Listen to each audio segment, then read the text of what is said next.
So clearly, woo! Good feeling, right? Now you have to start high school. Just trying to get this to look right. Okay. It's a good feeling, right?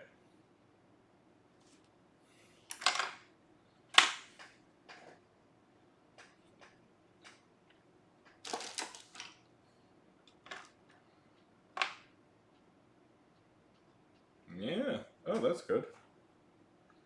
I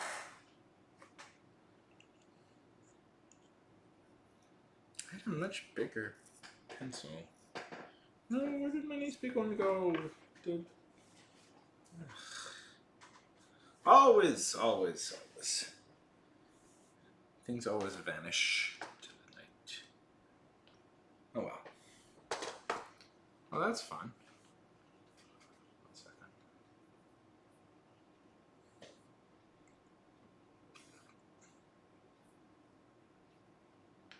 Okay.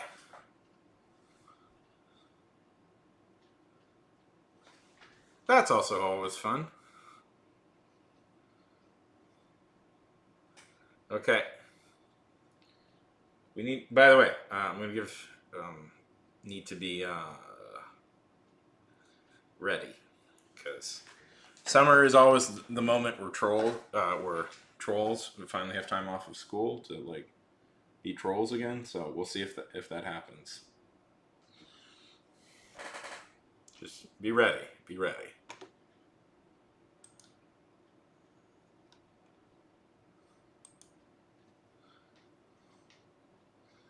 Found any fun? Found any fun ones?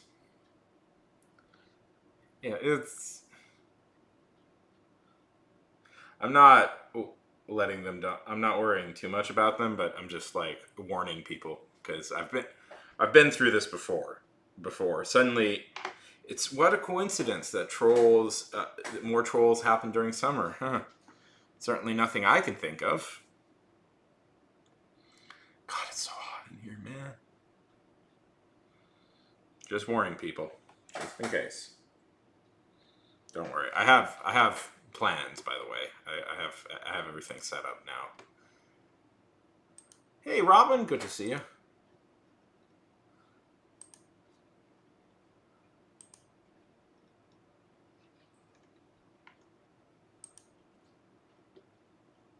Temporary.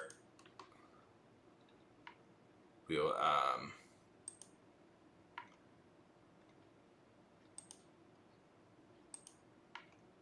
what's it looking for? There it is. Huh. We'll temporarily shut down the YouTube side. We'll temporarily shut down comments, and we temporarily shut down comments, and because usually that's the thing they're looking for is the comments, and before we move back.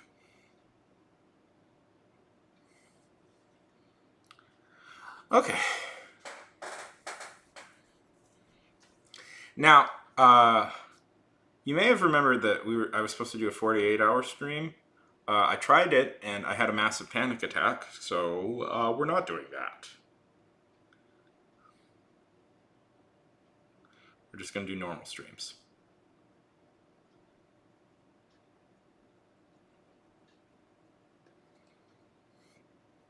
That was not really a fun experience. I totally broke down, and I don't want to do it. I don't want to. I'm sorry. I just don't want to do it anymore. We can do longer form stuff because it's summer, and I'm more certain I can get more people. But I just no. I don't want to do that. That was pretty terrible, honestly.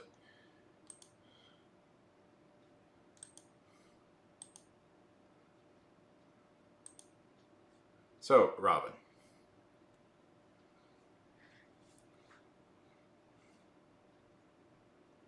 Hello, hello. Yeah. No, I wanted to do it. I was excited to do it, and then suddenly I just broke down. It just mental suddenly my fight or flight stuff responded, and I couldn't do it. So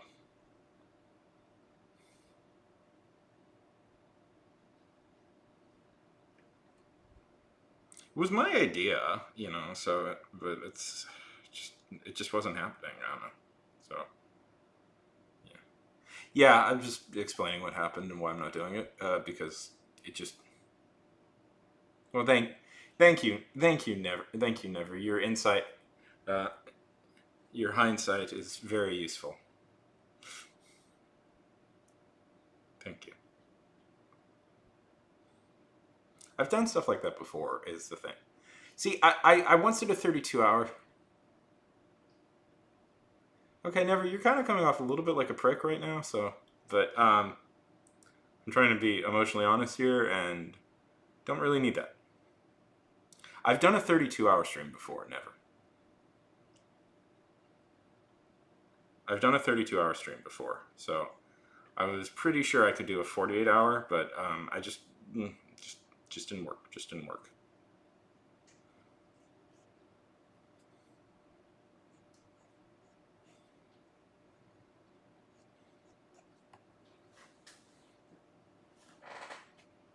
I've done stuff like that before. I just don't know what went wrong. But it just no.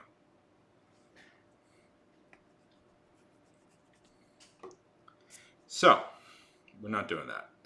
We'll do longer streams, being as it's summer and the numbers go up a little bit.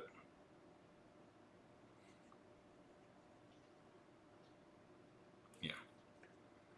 Yeah, I'll do like a 12-hour stream. Honestly, I don't know how that's working out. I've submitted my latest draft to them, and I have not heard anything back for a while, so.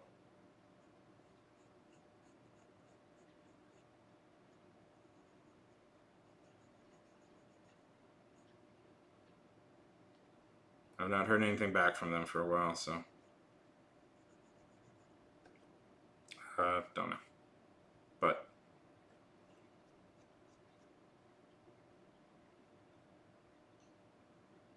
Okay. Yeah, but never. Okay. The career opportunities I've gotten is because of doing these streams.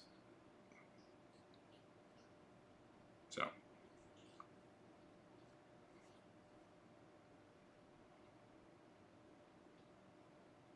Yeah. Yeah. Yeah. No, I got a job. I got my writing job because of this stream.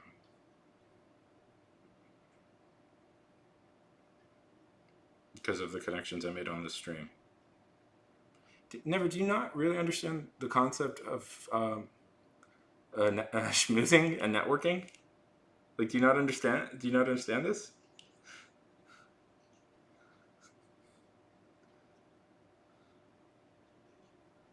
Yeah, man.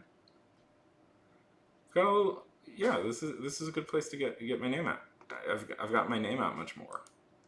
People know me because of this. Not a lot, admittedly, but it's much more than I would have gotten. Cool.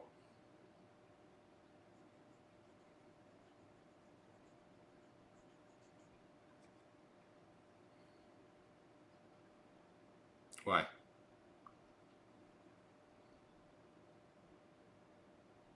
Thank you.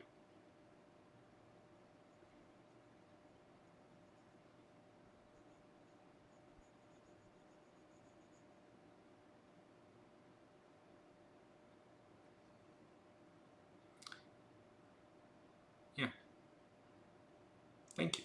I know that.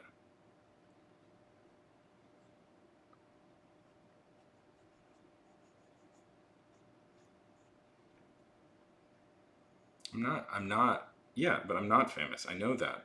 I know that. But I managed to make.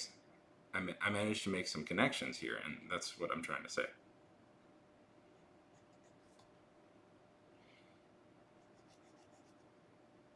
Okay.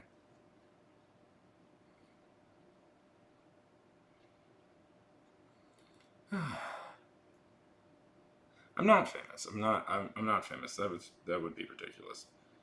But I've met people here. I've met people here. Like there, I had a lot of reasons for starting to do this stuff. But one of the reasons why is I've met people here who I've made friends with who have better connections. Yes.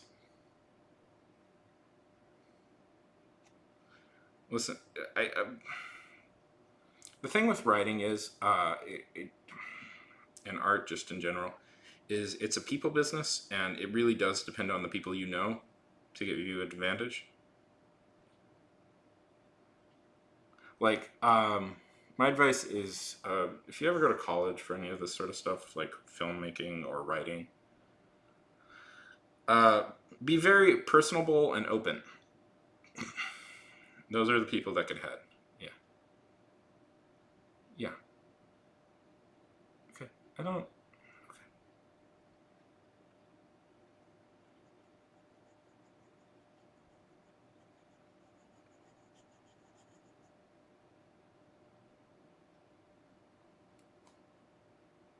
Yeah.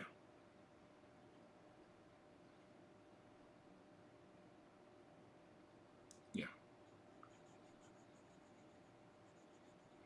Well, it's pretty much a people business. Like the way to get ahead in publish. Yeah, but even the way to get ahead in publishing is have good connections. It's all about connections, man. That's half the job is making good connections. I got my writing job because of connections I made on here. So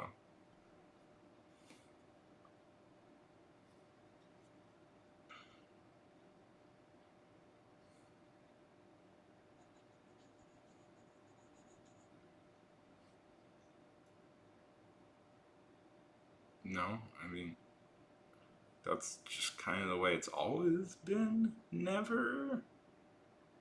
That's just how it always has worked. Is okay. Never. You're getting okay. You're getting very close to time. Yeah, that's just kind of how it always has been, man. That's just the way the world works.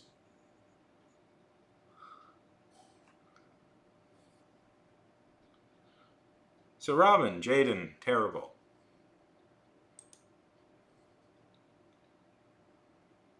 How are things going?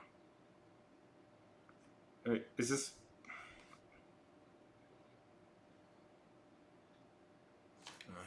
It's out of focus.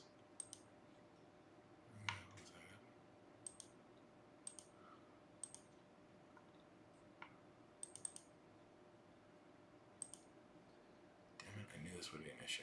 Okay. Focus. Focus. Okay. Because. Okay. Loop. Contrast. I'm trying to. Oh. Okay. Trying to make. Okay, you can see that a little bit better, but it kind of ruins the quality just a little bit. Okay,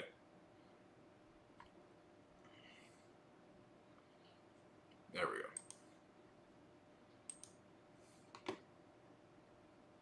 go. What are you making?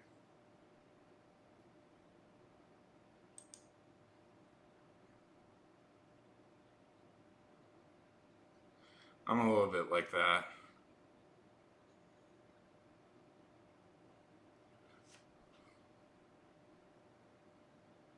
I'm a little bit like that with Luna, my the wrestling thing right now. I'm getting better. I'm getting my head is getting clearer with that again, but I'm just like, yeah.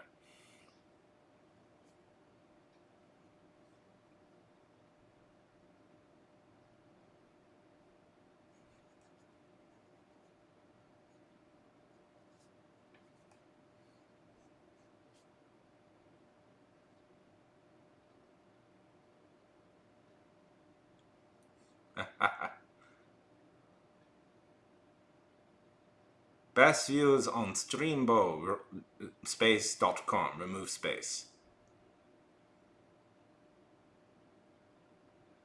Oh, there are a lot of them there, Jaden.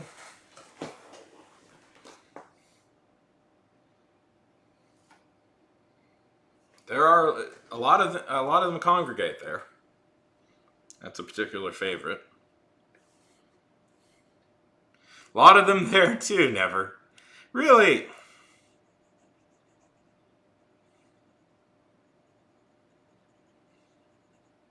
Sometimes I don't know why I read the. YouTube, I still think is the better social media site. One of the better social media sites in a lot of ways.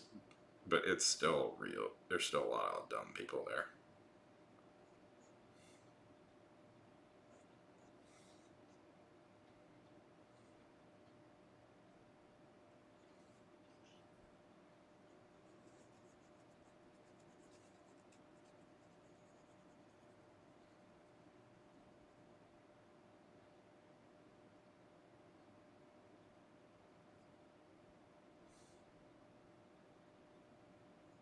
I haven't even read it.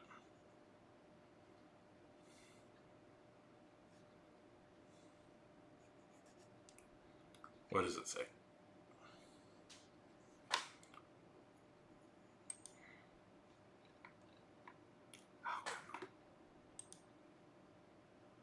My foot's asleep, by the way. Ray, good to see you.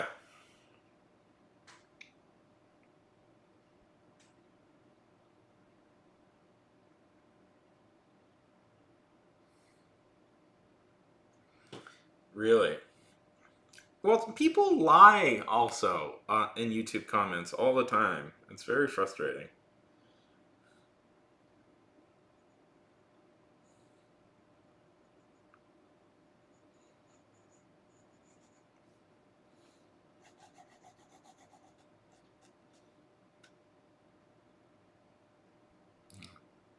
How's it go?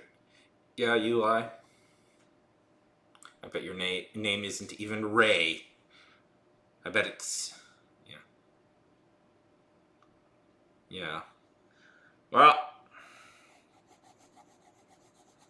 Jaden, do you know, is it Poe's law? What is the law where it's like, especially on the internet, it's hard to tell between intentional parody and somebody just being dumb?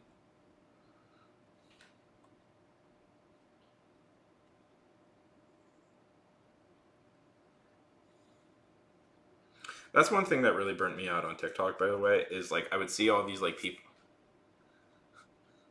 people saying all this outrageous stuff. I'm like, I'm so mad at this, and then they said, oh, they're just doing a bit. I'm like, is it all just this? Is it all just people trying to say the dumbest thing possible to get people so angry that they repost it? I'm like, ugh, I don't want it. What? That sucks. People should be embarrassed that they do. All they do is rage bait. Yeah. Well, there's also it's complicated because it's like there's this whole thing of well, one, it's yeah, yeah, that's what they're doing. That's what they're doing, and I'm just not going to take the bait, my man. I'm not going to take the bait.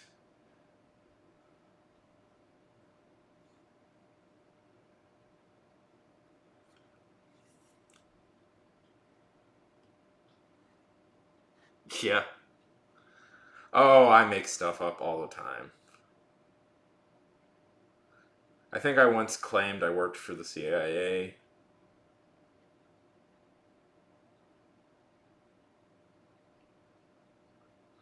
Because if you're never going to meet somebody, or my dad was an early investor in Microsoft, that was when I liked to say a lot. Because if you're never going to meet this person again, just make stuff up.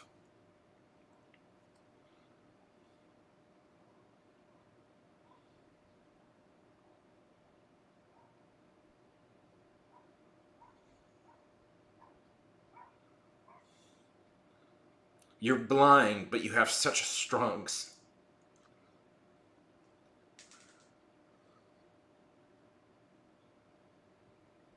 Yeah, they're all staged. They're half of the shit is staged. They're just farming rage bait. That's why I don't like. That's why I'm always trying to like. Yeah. Well, I feel like I can always tell because one, the composition is decent, and two, they're always bad improv actors.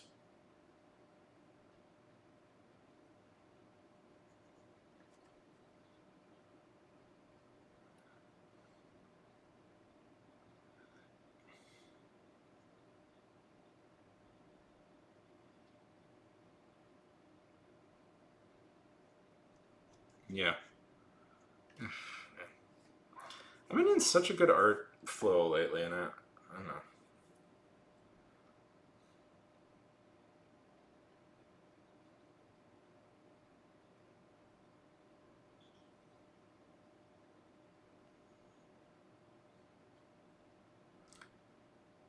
Hey, Terrible. Good to see you. Good to see you. Good to see you.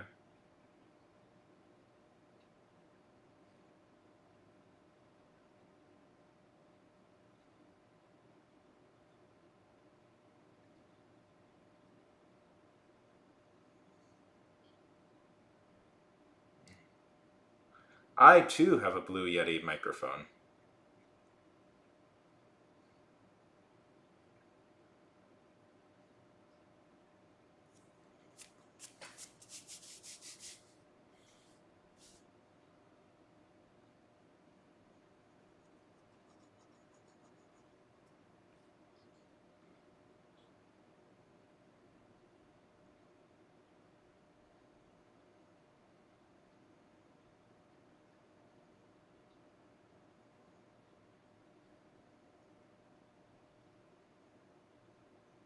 So how's thing going? How's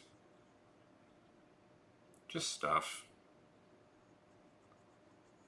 Just drawing this picture of this lady I found. I could draw other things, but you know, sometimes when I have here, uh, I will say, if people are curious, the choice of subject for a drawing is can influence the videos that people, the amount of people things watch. I'm trying to. Ah, damn it. So nope. Okay, contrast. I think. I'm do it like okay.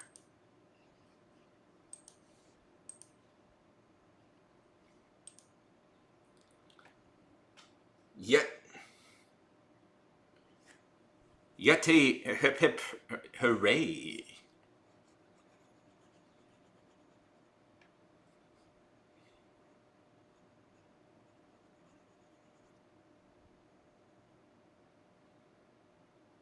I have a Blue Yeti. That's what I use. Hi, how's it going? It's me talking on my Blue Yeti. Hope everybody's doing good.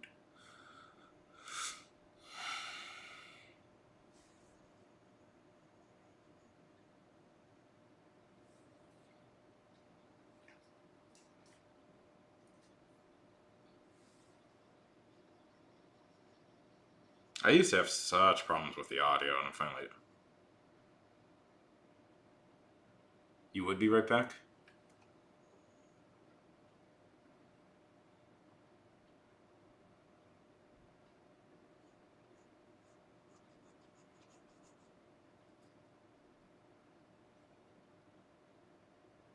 I mean, the whole time.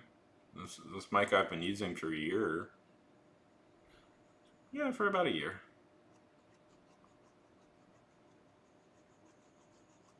The whole time you've been here, I've been using it.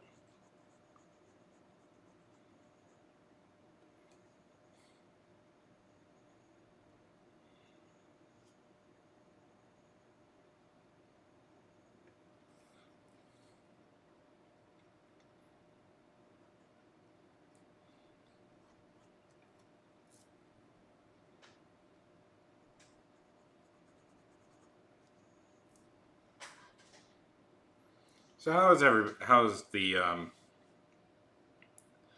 the way of the words?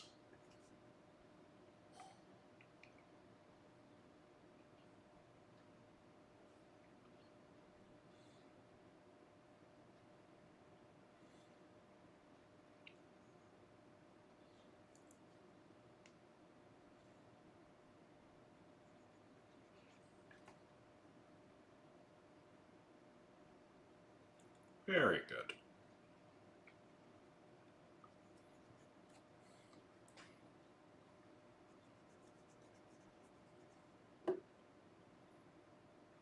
Could be a novel title. The Way of the Words.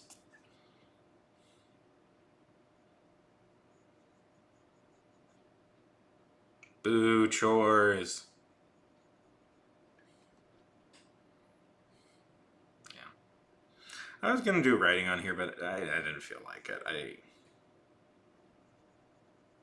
I definitely will do writing tonight, but I just don't feel like it right now.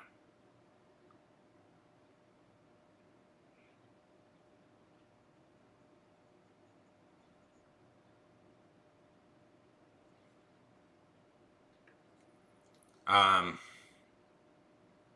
so, Jaden, how does it feel to be done with school? I believe for most young people, summer is upon us now. We're on summer break. It's summer break. I can tell because you know how I can tell because if I'm driving, if I'm on the road at like 4 o'clock, suddenly I usually it is backed up like all hell. And if I'm at around 4, because that's when school gets out here. But now it's not, and I can get through very easily, much easier. So that is a good sign. That is a very good sign. That is a very good sign.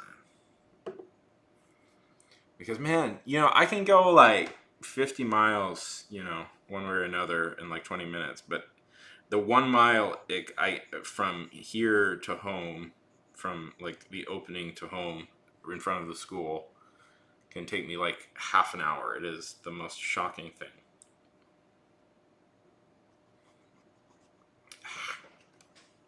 Nope, I screwed it up. I screwed it up. I can tell already I screwed it up.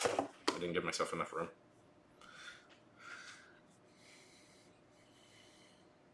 Yeah. It ebbs and flows. I always suggest to people to being a multidisciplinarian. Because when you're not feeling one, another art form can come.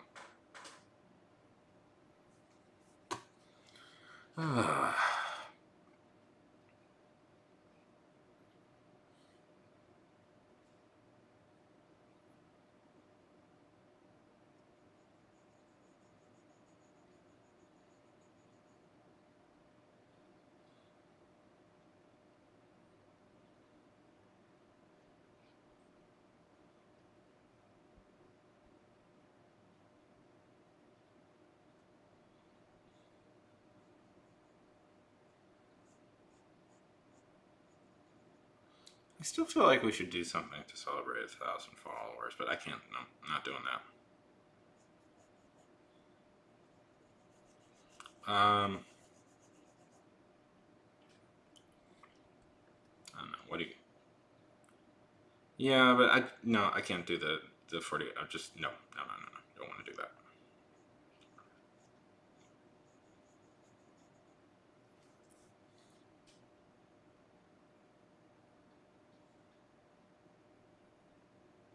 Maybe 12.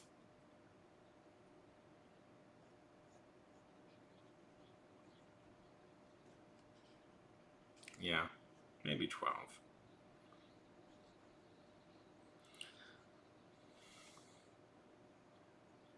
I was thinking we could play like a game on here or something, like a role playing game. Have you ever played Fiasco? Terrible.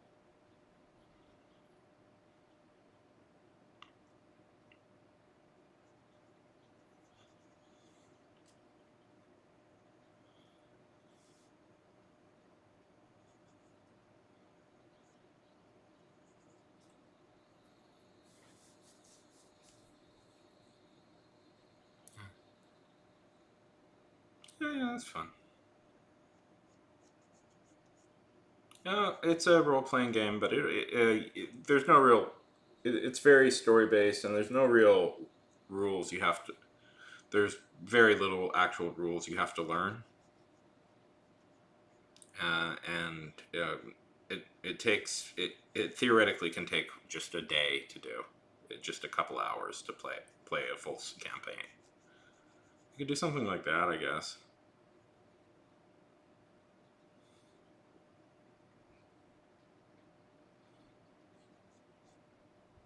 Or we could just hang out and not do anything special. Those work too.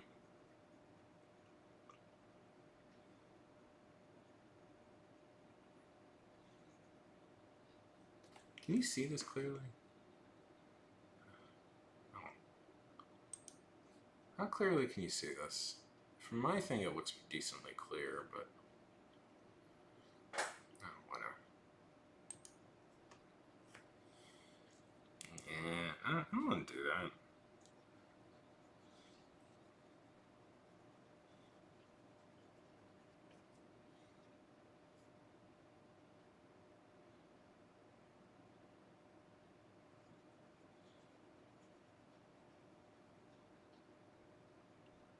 Because I have to pay for it. I don't want to pay for it.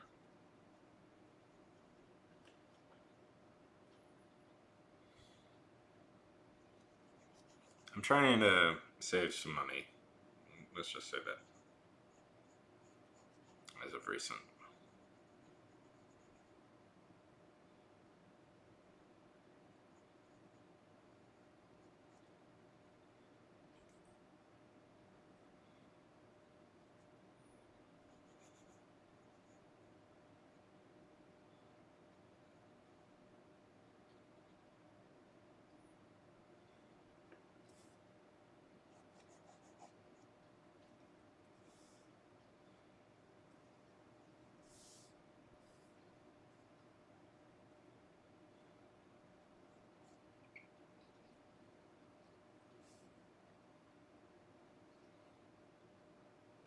You know, this is just, I have to do it like this. I've gotten a lot better, by the way, yeah.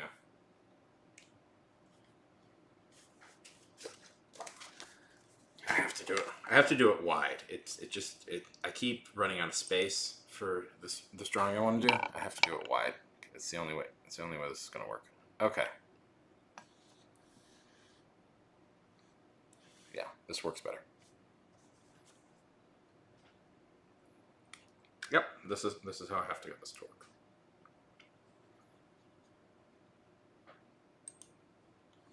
Yeah, I'll think of something. I do have this script that we could do a live read through of.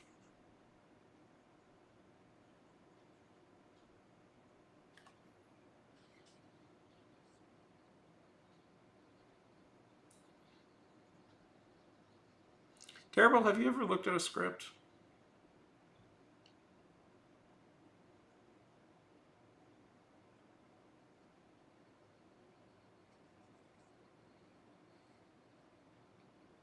I'm curious. Yeah. You can do that. I don't know. Well, we could do a... Ah. Is he writing like a movie script or something?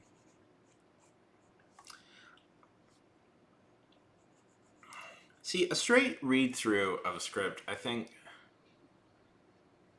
isn't as good as, you know, as a like a cast read through, if that makes sense. Like a straight read through of a book makes sense, but like, yeah, that was the word I was looking for. That was the term. Yeah, it's better to have like a couple of people there to table read it. Yeah, yeah, you gotta like. We could do that.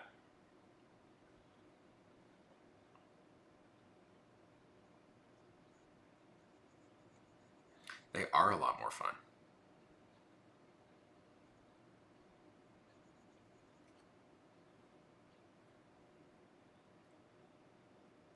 Yeah. Do you guys want to do a table read night?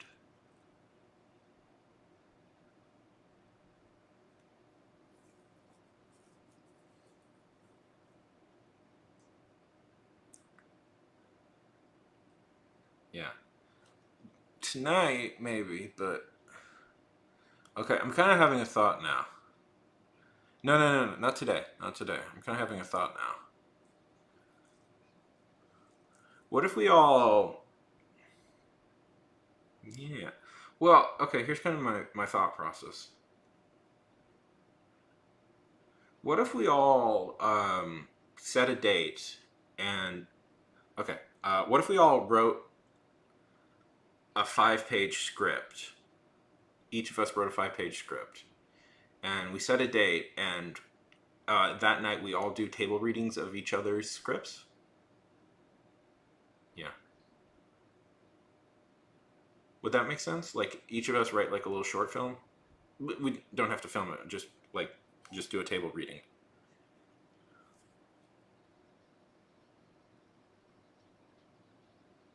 Yeah, yeah, yeah. And we could all read each other's scripts. Just bring in 5 pages of something. But if you sign up for it, uh, one of the deals is you have to stay and act in everybody else's script.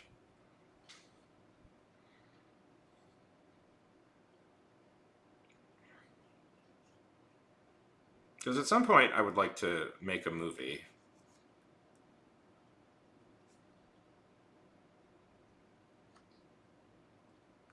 Yeah.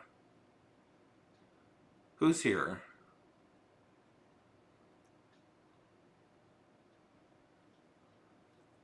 Would that be something people want to do?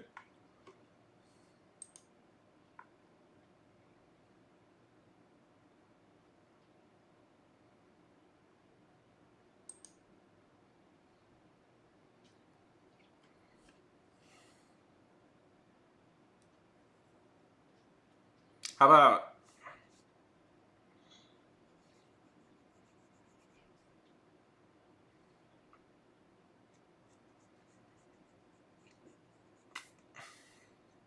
Well, that's what I'm saying. Just like 5 pages.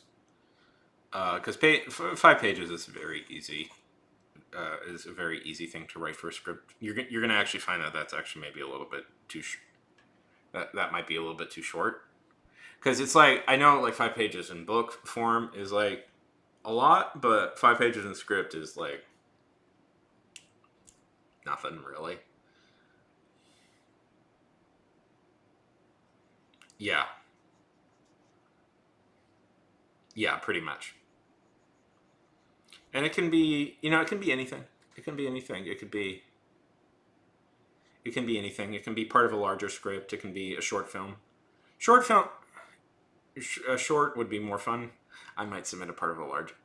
I might submit a part of a pilot I wrote because I kind of want people's thoughts on it. But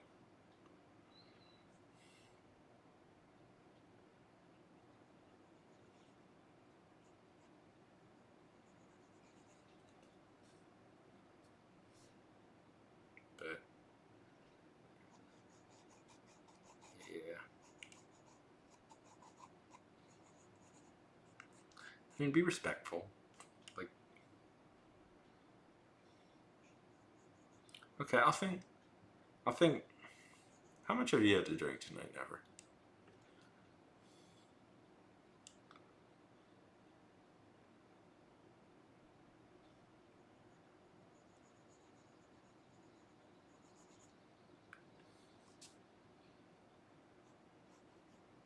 Okay. Let me think about how to organize this more. Okay.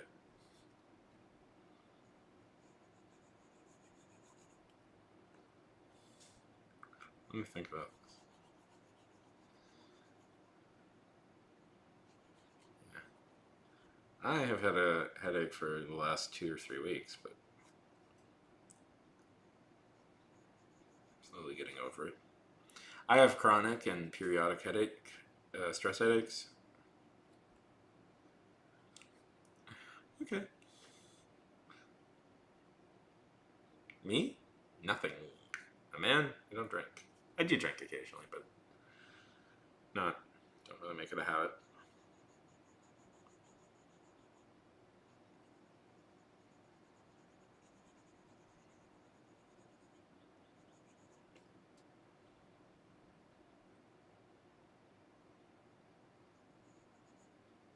Very nice. Let me work this out in my head. I kind of wish, because there's a few more people who I think would be up for this. That it would be fun to bring in. But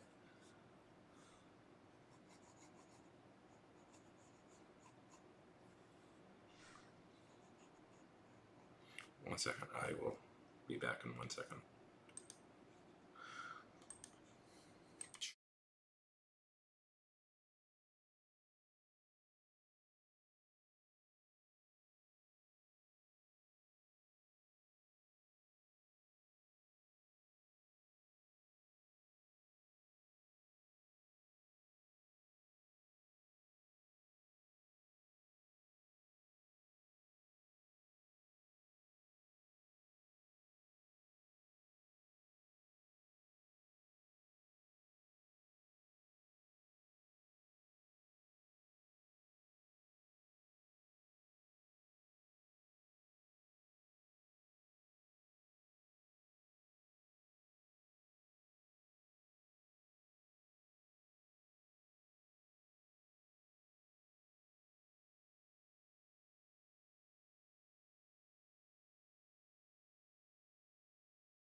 turned. Why is it so... 1 second. The focus is all wrong.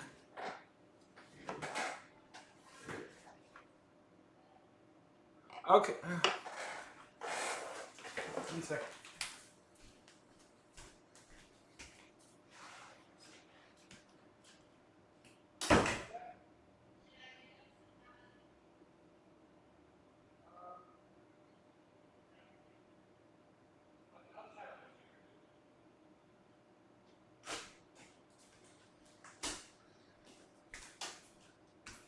Okay.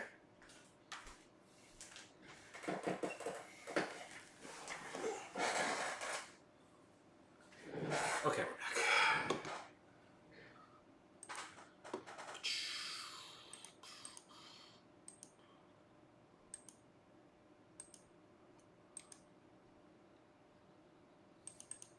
You know, the art streams always give me the most headaches. I have to admit.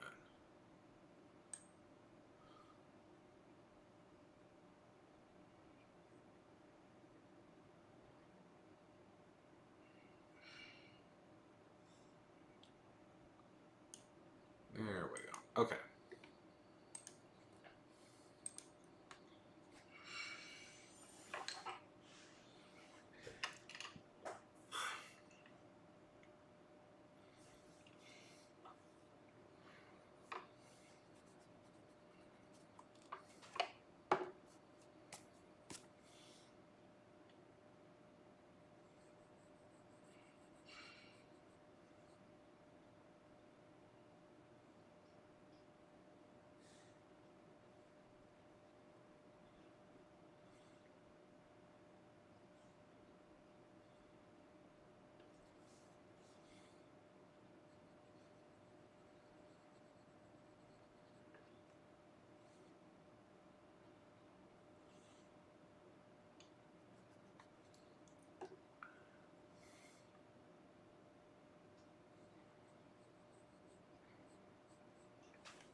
Oh, come on.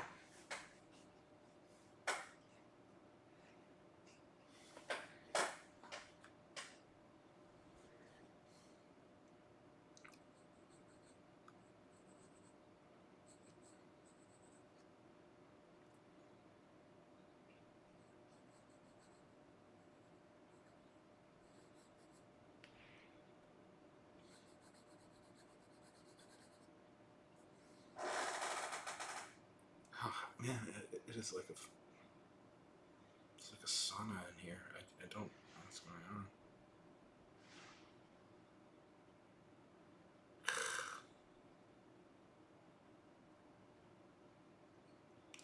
As you should be.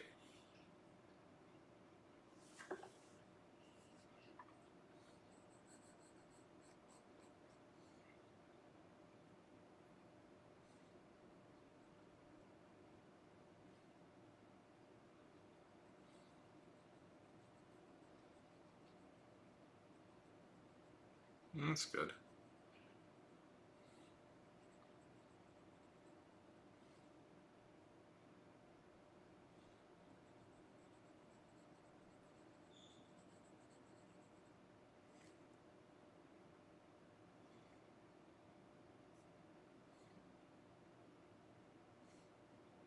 Yeah, probably. I've been thinking about getting a better mic myself, partly because I've been thinking about maybe trying to like. I know some people who are making okay money doing audiobook narrations because Amazon has a whole service set up for it, and I was like, I could probably do that. Entirely. This is mango salsa, Ooh, coleslaw, and artichoke parmesan. very nice. Should I take your soup Yes, please do. with water? Is that fresh? Yes, please. If you want another step that. Oh, okay. Is that okay? Yeah, I'm just gonna put it here. Thank you. Oh, I may need a knife, Mom. Was that I may need a knife. okay?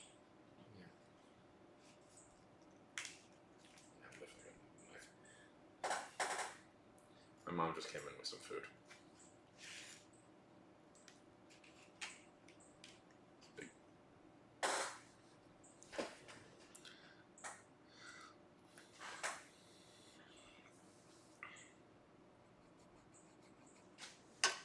Yeah, so I'm thinking about trying that.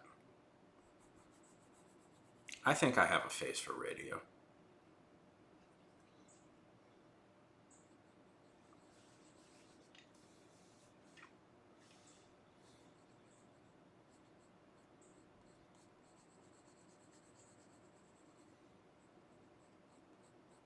I mean, who's here?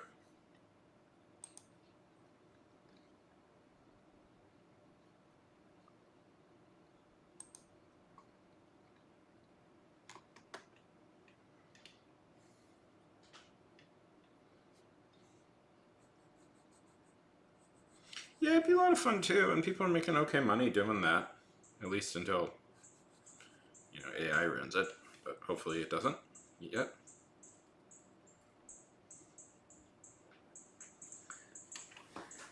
Thank you very much.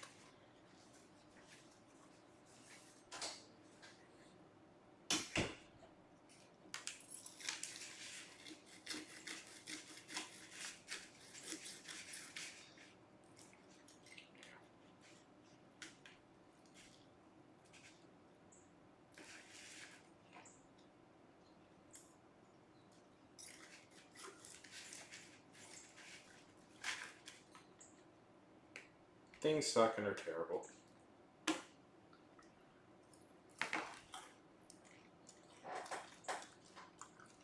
Okay.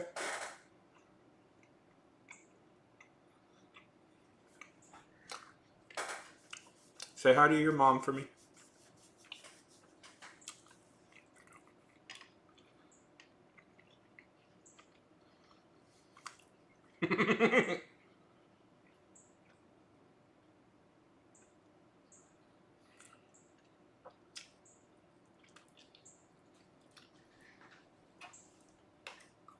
Well,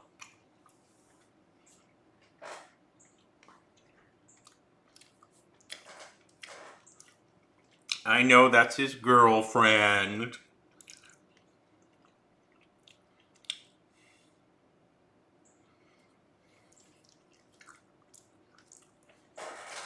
I know he has a girlfriend.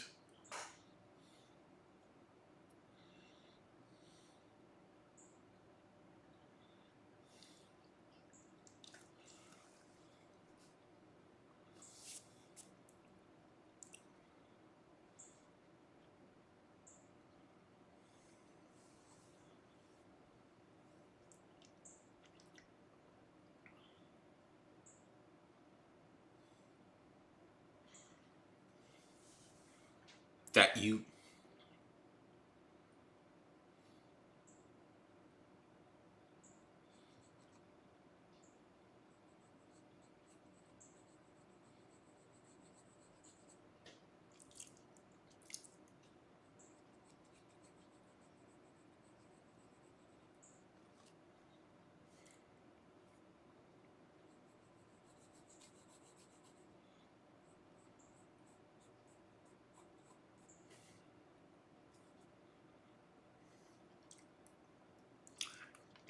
That's coming. Yeah.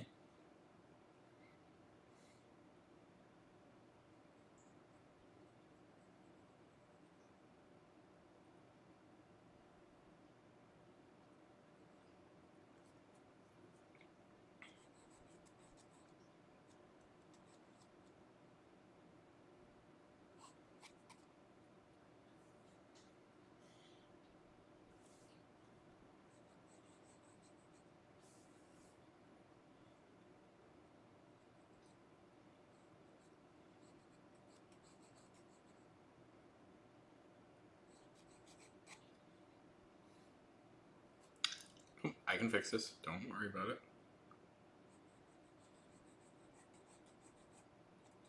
It's gonna take a minute before this looks like a regular human being.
I'm not letting myself do it. Start again. This is going to be the last time I do it.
Nope. I've set it to have the least ads possible. Everybody else does it for 3 minutes. I do it for 30 seconds.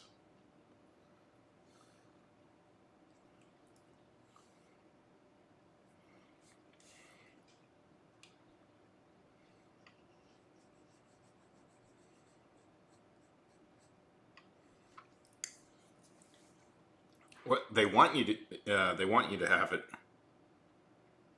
A little bit. Certainly not making that money through donations and subscriptions. So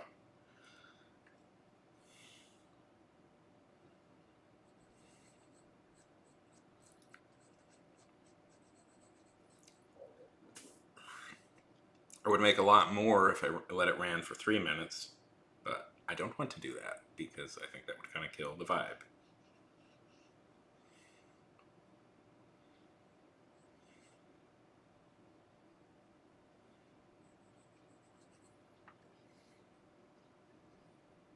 I make about $50 every 6 months from this, which is nothing really, but you know, what can you do?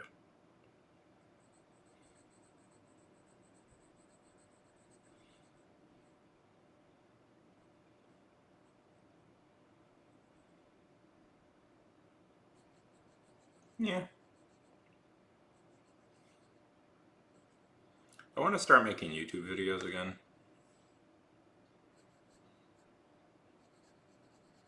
But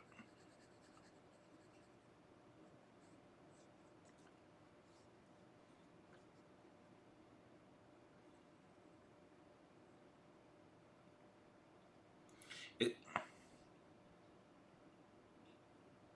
yeah, I could. Yeah. I've tried some, I've had some intermittent success with AuthorTubing. I don't like. It's pretty snipey. AuthorTube is one of the things. Like I don't know. I considered making a video about the million books thing that happened. I was like, oh, that I could do that. Yeah. Yep. Most of my I prefer older things. I saw a Roger Ebert quote recently that I was like, oh, that is such a good quote. I should steal it. Where he's like, all the interesting stuff happened in the past. Yeah. Yeah. It's like, okay. Uh, how to word this? Because I, I certainly don't want to like stop anybody from having their fun and whatever.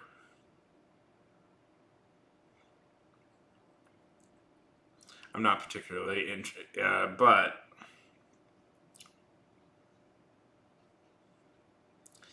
romantasy isn't necessarily my favorite. I do occasionally. Romantasy isn't necessarily my favorite genre.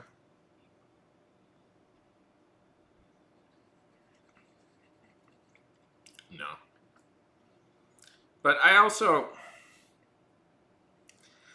don't really have any interest in like lecturing people about what good. I don't. If I were to like commit full time to AuthorTube, I probably wouldn't even really touch romantasy. I would just like focus on the stuff I'm actually interested in and be like, yeah.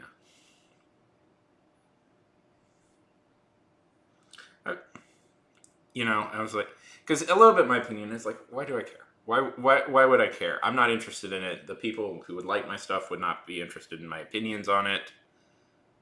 I'm like, whatever. It's whatever. The popular.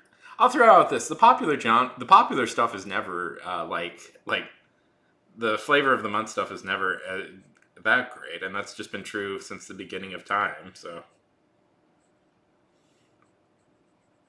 it takes time for the influence of a great thing to really build. Remember that stuff like Moby Dick and The Great Gatsby. You may have read that in school and go like, ugh, but at the time, those turned out to be massively influential works of art, and like nobody gave a shit about them at the time. People, yeah. That is the most bizarre one to me. I don't know. People, nobody cared. So it's like, I know people are like, well, it's popular now. This is the thing. Yeah, is it though? Is this what's going to stay in the consciousness? When people, yeah. Oh, he did. Oh, believe me, I'm a huge Fitzgerald fan. I know quite a lot about his mental state. Yeah. I know quite a lot about him as a person and his mental state at that time. I've read quite a lot about him. This is going to be the most narcissistic thing I've ever said, because I'm like, I have seriously considered writing a sequel to The Great Gatsby. It really is. I have made up notes about. No, I sincerely I have like outlines prepped of like how to write the sequel. I don't. Yeah, I know. Lol. It's public domain. I could do it if I want to. How dare you already have figured out what my title is, Ray? Yes, that would have been what the. I got so fixated on the title of that title. I was like, okay, what could it be?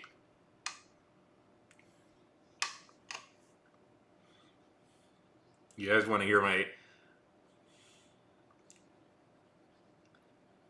Maybe some point. You guys want to hear what it would have been? What the plot? I figured what the plot I figured out was.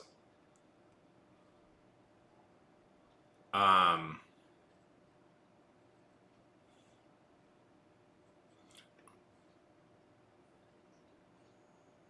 Yeah.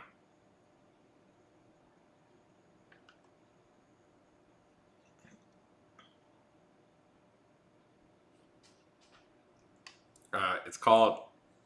Okay, so basically, Nick. It takes place 20 years later, after the events of The Great Gatsby.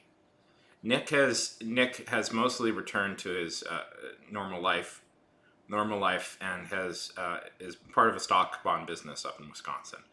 He gets his firm is doing business in Hawaii, and that's what draws him back into the life of Daisy and Tom.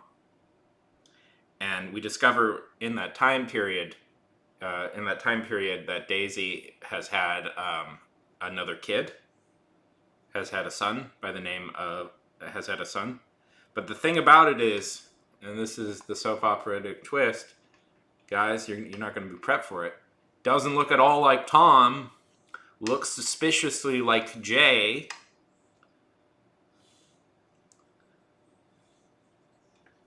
And we find out that he is going through an eerily similar situation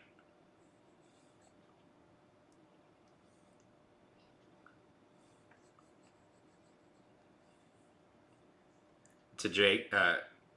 It's a reverse Jay Gatsby situation where he's the rich kid wanting to date a poor girl. And, World War II, it's on the eve of World War II and stuff like that. That's the plot line I came up with.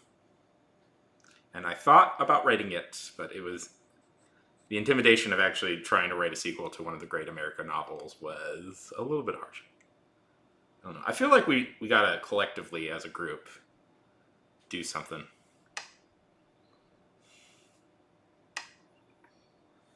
I should be intimidated. Yeah, that's why I didn't do it.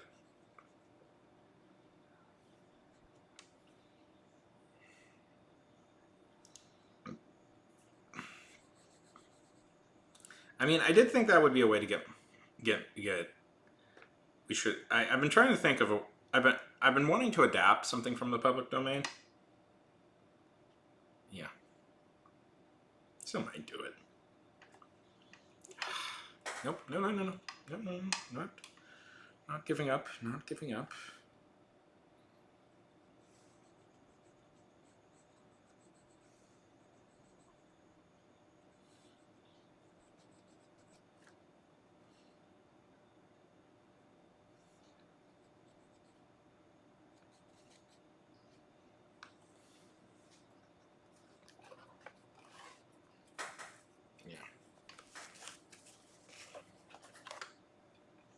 Yes, it is.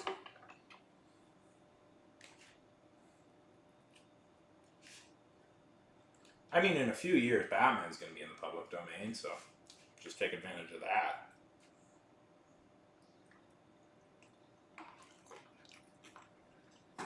It's only 10 years, right?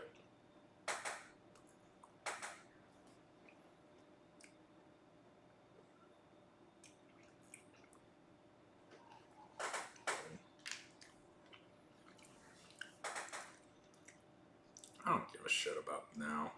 Screw now. All the bad stuff is happening now.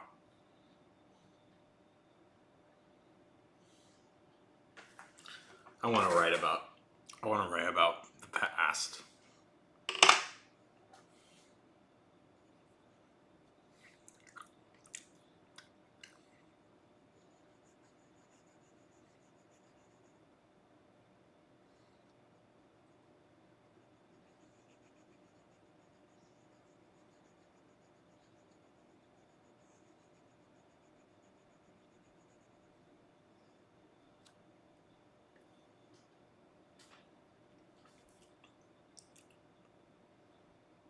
I don't give a shit about. I don't give a shit about the now. Fuck the now.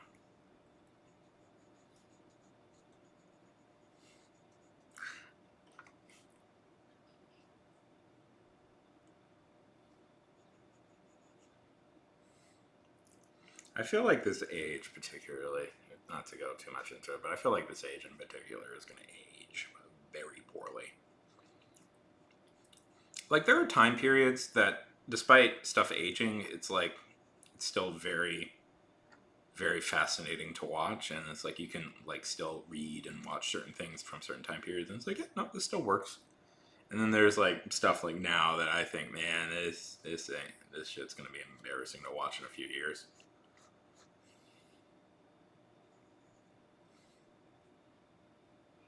Like I think movies from like I'm gonna throw. I think movies from like the early 2000s are nearly unwatchable now. There are so many movies from, and that's the movie I yeah. I'm of the opinion like that's when I grew up into movies, but like almost like I was like looking back at movies from then. It's like oh, almost all this stuff is almost totally unwatchable. For some reason, I keep thinking of the Eddie Murphy Owen Wilson movie I Spy. I'm like, who would watch that now? Like, who would want to watch? Why would anybody want to watch that movie?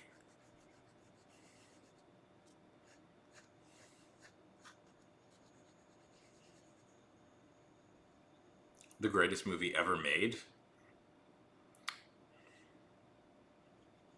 It was the next Star Wars, never. It was from the director of. Oh, it's always so embarrassing. You know, it's so rare for directors to have good late period careers. It's always so embarrassing what happens to them. What is it? He directed a Billy Crystal movie. That guy, I'm like, it's so sad what happened to him. I'm Pluto Nash.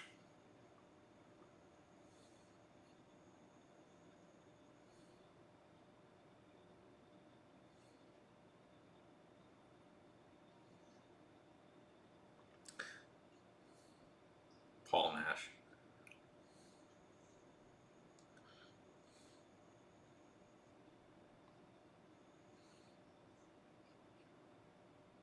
Oh no! I was like, it's not gonna be that sad.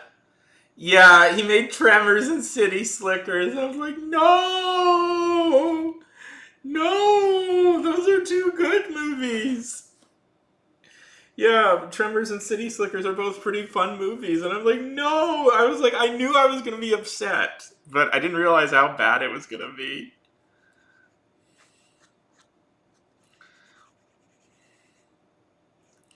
I often think to myself, what is like the Hollywood career that has the saddest fall off?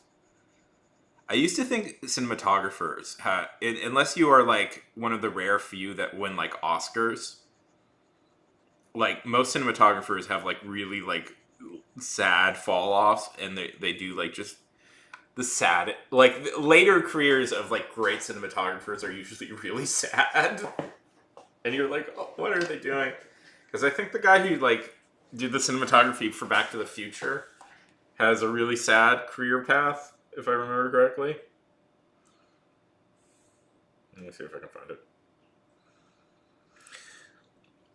Back to the Future.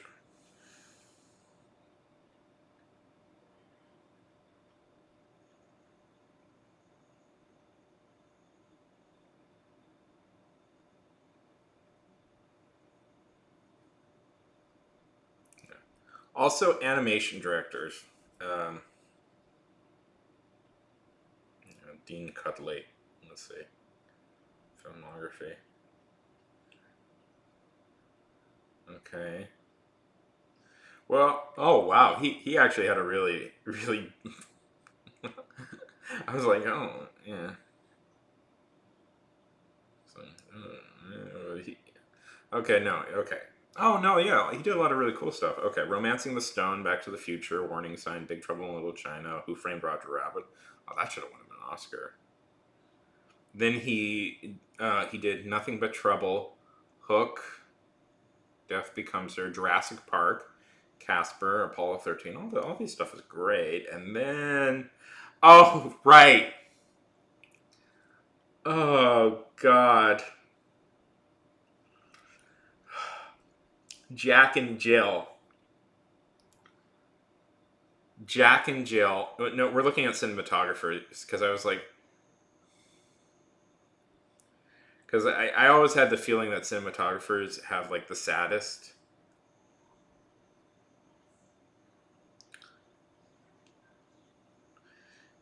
saddest fall off.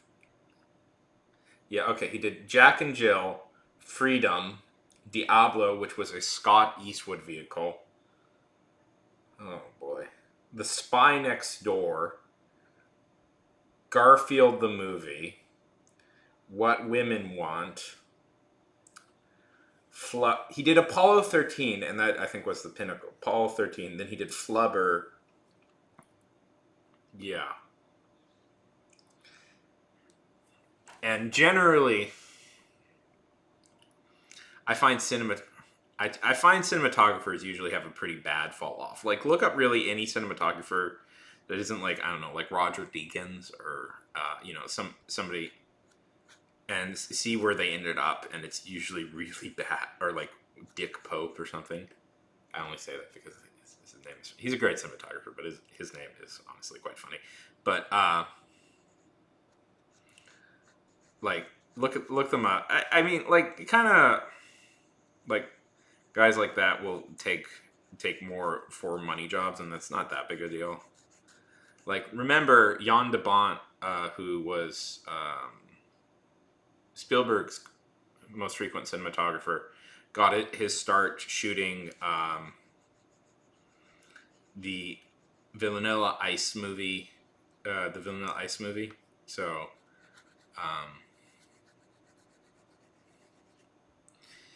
talent can come from anywhere. But yeah, that guy had a great run. Cool as Ice.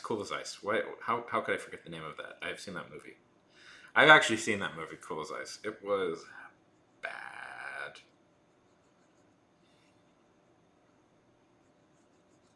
Of course it was bad. It was the Vanilla Ice movie, but it was bad. Anyways. Yeah, exactly. But I feel like, yeah, unfortunately, I was thinking about this lately, how cinematography, like what that job cinematographer, what that job is, has changed so much over the decades. Yeah. And one thing, a thing I've been really, yeah. Yeah, that's a hard thing to, I know, that's hard to explain to people. I have been thinking about lately, one thing I've been thinking about lately is, when you really think about it, what the director's job is and what the cinematographer's job is have kind of changed over the years. And they've been kind of starting to merge as of late. Have you noticed this? I've noticed this. Like, we've seen this phenomenon recently that a lot of directors are doing their own cinematography. Like, what was that movie, Roma?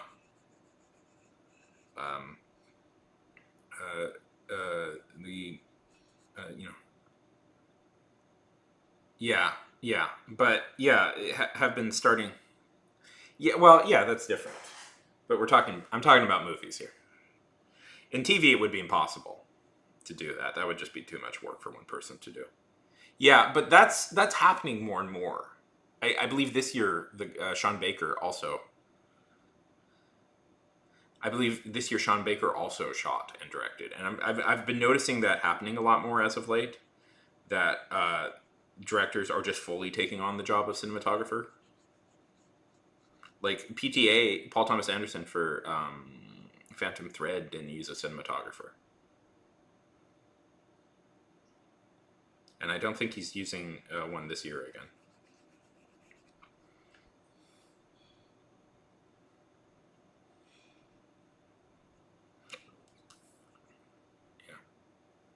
Yeah.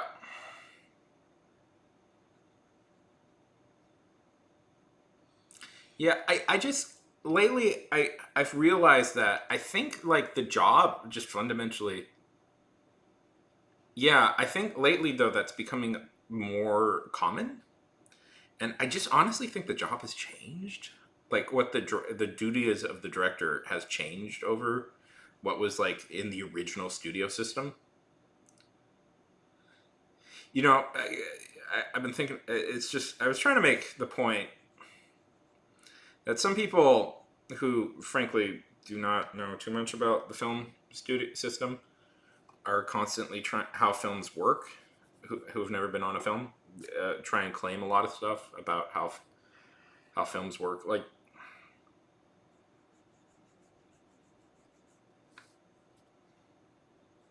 And I was trying to explain this. I was trying to explain this to people, and I kind of realized that, when you really think about it, the job of a DP really has, like, the director has started to take more and more responsibility of the DP as time has gone on. To the point now, like, some directors just shoot themselves. It's like, by the way, filters, when you hear this, I'm not talking about people. I'm talking people doing self-harm. I'm talking about directors shooting a movie. I have gotten warnings. No, I haven't, but sometimes they misinterpret things. I don't know. It's interesting. It's just interesting to think about that. One thing we don't really, I feel like in filmmaking we don't talk about that ever, that maybe just the jobs have changed subtly over time. Because, like, I think when Auteur theory hit, we got really hung up on the question of what, who the director is and what the director does exactly, retroactively. And we haven't really, I don't think, I've never really heard anybody talk about, oh, it's irritating.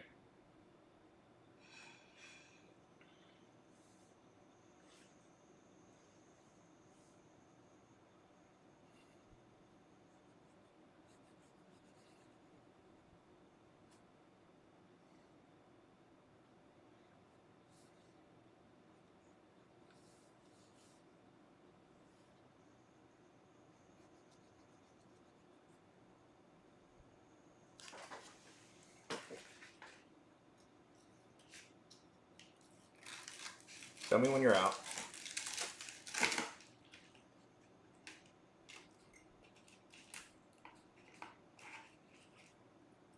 I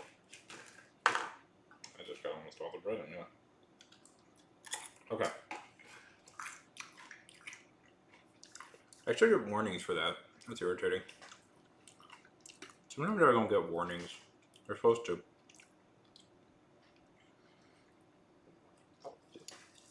What was I saying? Yeah, because I feel like retroactively we're trying to figure out, like, what is true, what's the Auteur thing true, and that's an important question, and it's something with complicated. I feel the director is maybe is the most influential voice in the room usually, but that isn't necessarily always the case. But on a lot of on stuff I've worked on, I have to say, if you don't have a good director, it is pretty hard to get stuff working correctly. But yeah, well, because what I was saying is, like, something I've been thinking about a lot lately. It's like, did just, yeah, that's what I've been thinking. It's like, have jobs just been have the jobs just changed? Like, has, like, yeah, I think part of it is that a lot of it's digital now, so maybe you don't need as dedicated a camera person as you used to. Because it used to be cameras were like these kind of unwieldy things that you had to spend years of your life really learning how to mess with. And nowadays, like, the latest iPhone is a pretty decent film camera. You can shoot pretty decent film with just your iPhone. Everybody can do that. So it's like, do we really need a whole dedicated person? I imagine, especially like for small indie films, like, do we really need a whole dedicated person to also shoot? Like, why can't the director just do that?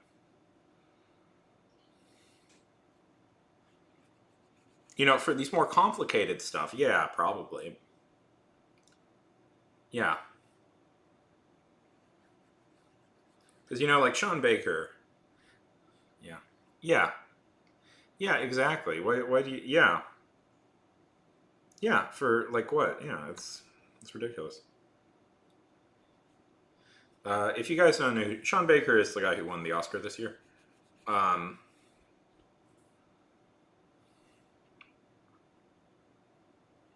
and I believe he also won it for Best Cinematography. I might be wrong, but I believe he did, or at least was nominated.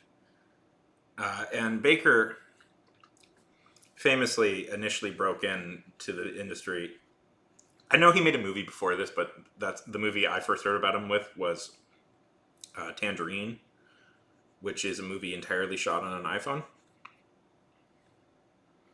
and that movie looks great. And I saw another one, another actually really quite good movie that was shot entirely with an iPhone was Control. Is it Control? Have you seen this movie? Never. I think I recommended it to you. Or is it Control or Chaos? It's a Steven Soderbergh. It's a Steven Soderbergh movie. It's really good. I was super impressed by how good that movie was. It was Claire Foley.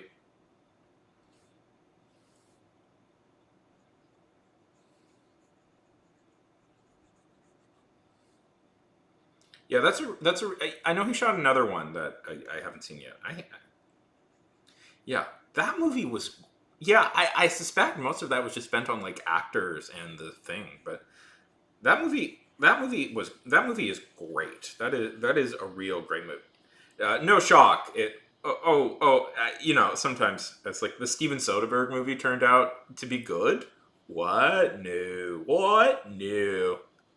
Yeah. That's always one of these things. Like, um, it's always lost in debate about movies these days. Is like, yeah, you used to make much more money with smaller budget features than with big budgets. Like, isn't the most profitable movie till this day like Paranormal Activity? Anyways, not to be. Uh, if you haven't heard that, I know a lot of people here aren't film people, but this is a very common refrain in film circles. Um, the mid, it's a tragedy we lost the mid budget. We lost the mid budget feature because that's usually where the best movies were. Because it used to be in the old days, you could do a lot more with film. There used to be a lot more types of film, and that would be mid budget. Now everything is big budget. Yeah, yeah. I think Blair Witch was the most profitable movie until Paranormal Activity came out a few years later, if I remember correctly.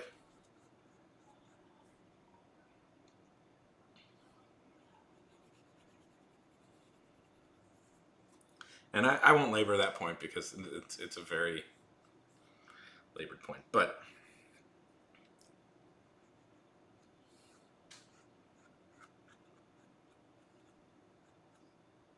oh, I'm sorry, Robin. Let's put on some calming music.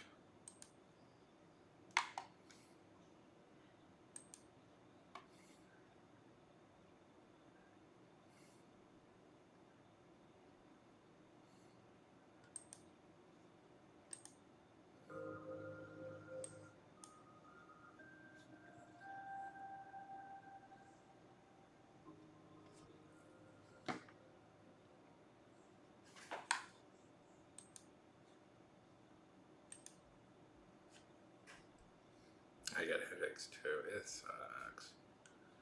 So what was I saying? Yeah. I've been watching more movies lately. Oh, thank you, thank you.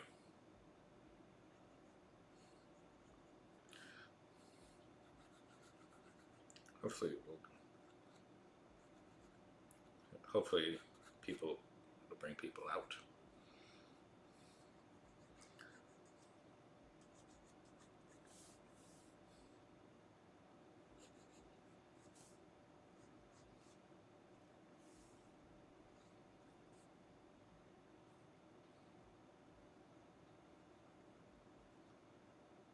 Yeah, I'm kind of in a good drawing space right now, which is nice. With the art, my abilities go back and forth because sometimes I'll be really good and sometimes I will be less good, and less good is very frustrating. But I'm sort of hitting a stride again, so that's always a nice feeling.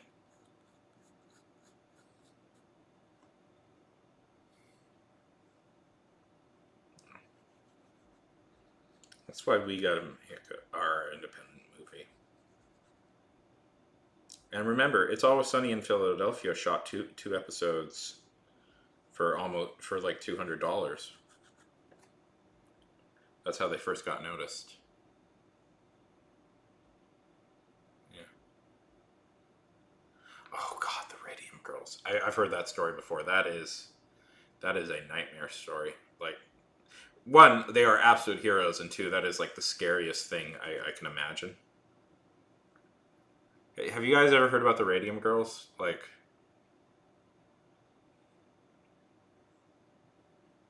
I don't know if I want to go into it exactly, but okay. So,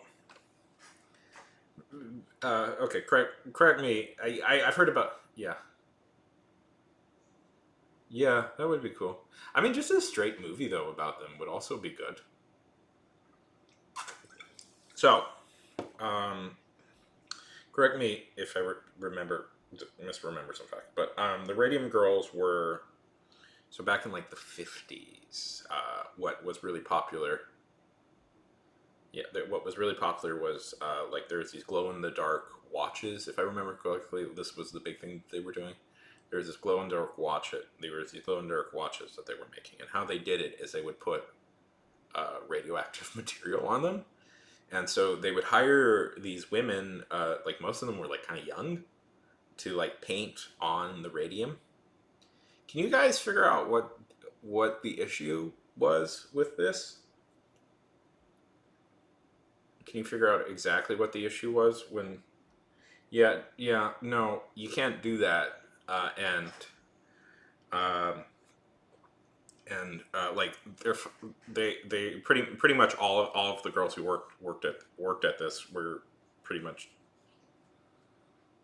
dying. But they kind of led this mass like lawsuit against the companies that were making these, and they got a bunch of laws passed, and it's like, and a few of them had to testified in court like on their deathbeds, like they had to be brought, like they pretty much died right after they testified.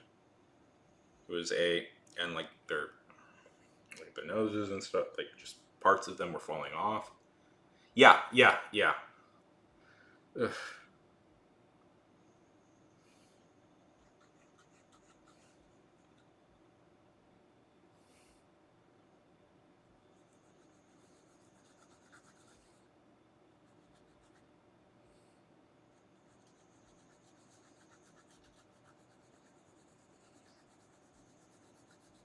Yeah, it's pretty wild. It is a very wild story. It is. I That's something I always have trouble reading about because it's like, like just like descriptions of what happened to them, because they were like pretty much eating radiation. Yeah. Ah, the labor market. Don't you, man? I can't believe though, like government like wants to stop, corporations from innovating effective labor practices like that. What? Why would they? Oh yeah, like the time they made people eat radium. It was all good. It was all good.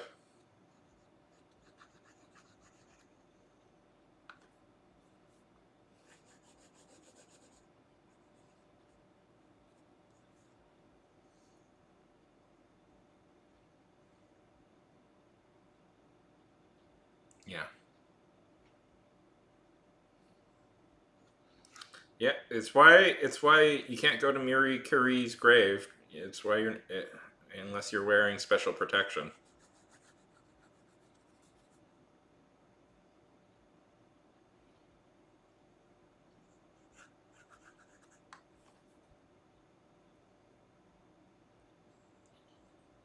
Yeah.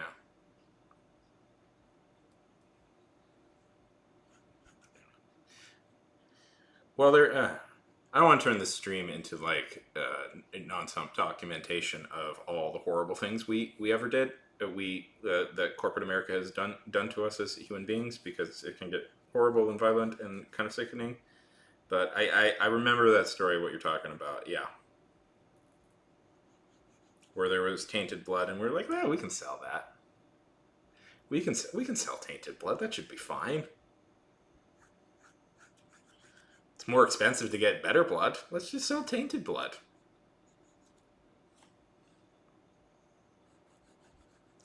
I've heard of that story. I don't know enough about it to say.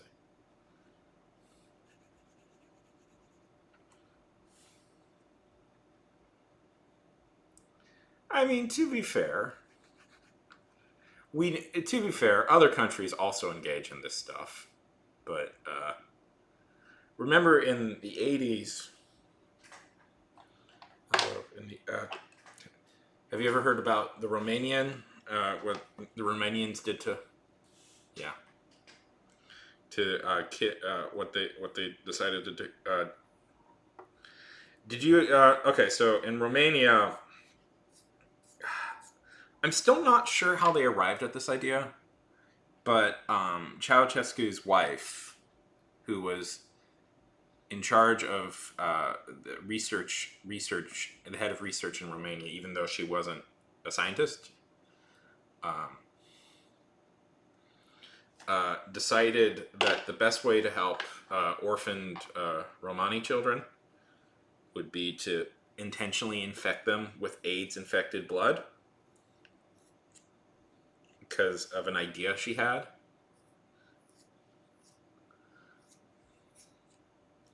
And I'm trying to remember why they did this, because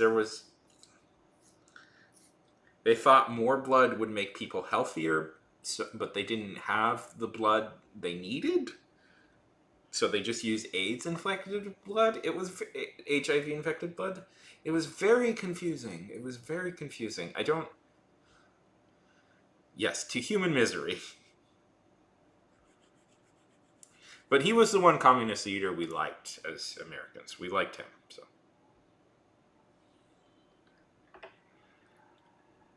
It is one of the most confusing. Because I've read about the story a few times, why they did it, and I'm still like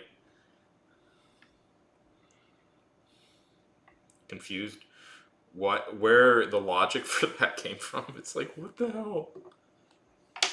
What was this? How did we get to let's infect orphans with human blood, HIV tainted blood? What was this idea?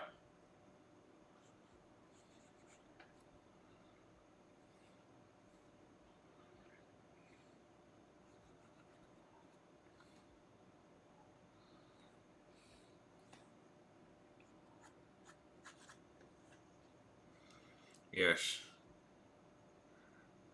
No, that was the philosophy, Ray. I know that was part of it. That was their idea, is that more blood meant more health. That was legitimately part of her idea.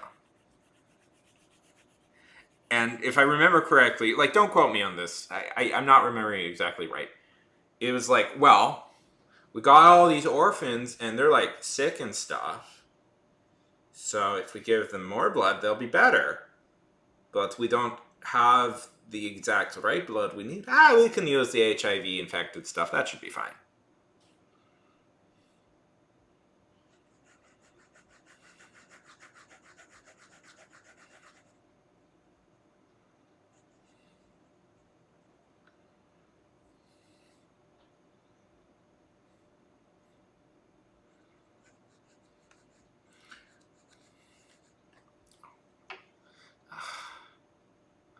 Jesus, Maud. Ugh.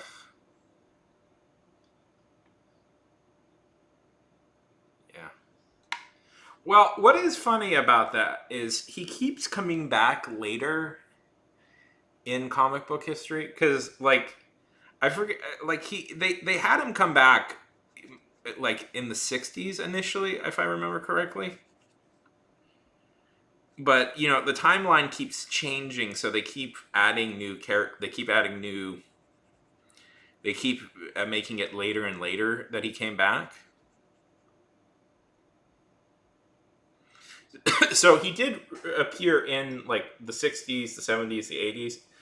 There's a whole storyline, by the way, where Steve Rogers fights in Vietnam. They recanted that, by the way. It's not him anymore. But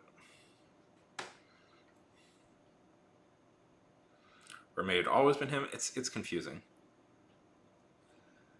Yeah.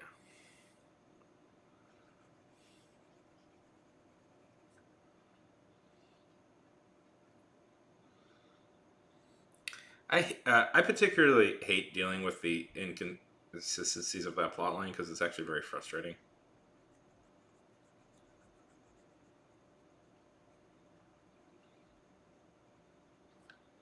Because it's like,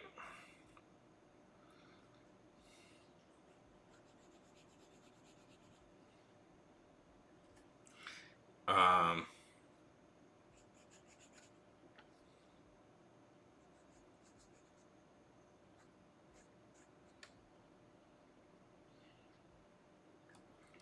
yeah, one of my pet peeves is like that plot line because it's like not that it's a bad idea that they brought him into the future. I actually like that idea a lot, but it's because like it creates, comics. The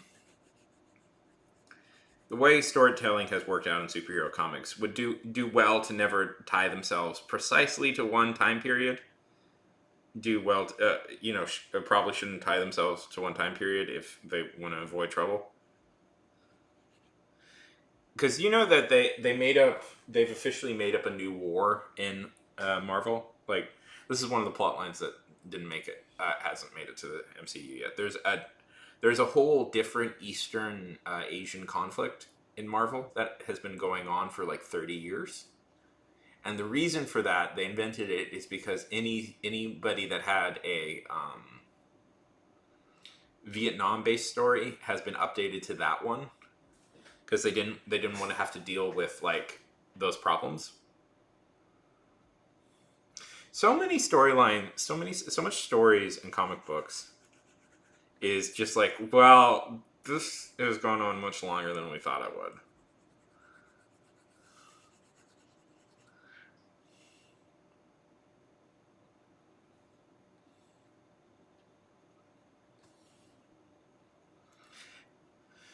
No, well, one, it's not Nam. It's a fake country that Mark Waid made up,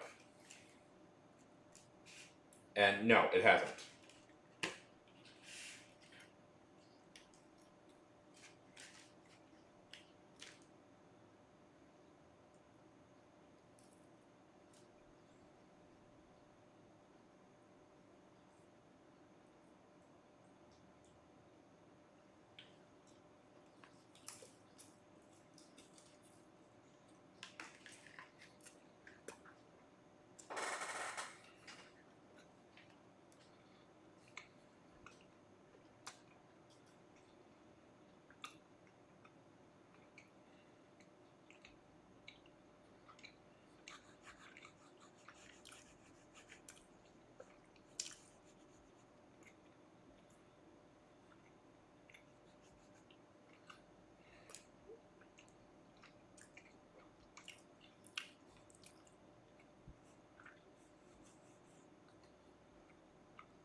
Yeah, maybe.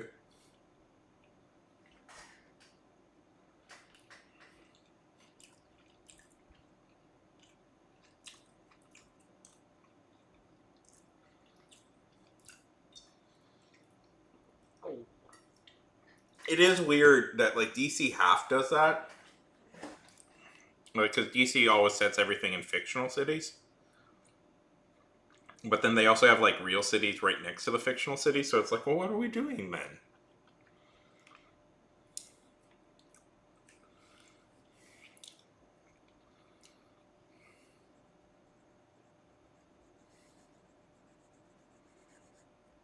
I mean, I don't mind using real life as a playground for fantasy. I actually find that quite fun, but writers do work themselves into problems all the time.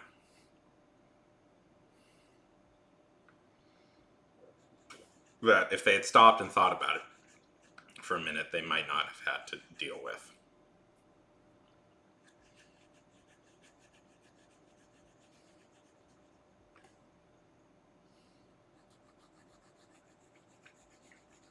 But then again, part of the fun of comic books is how weird.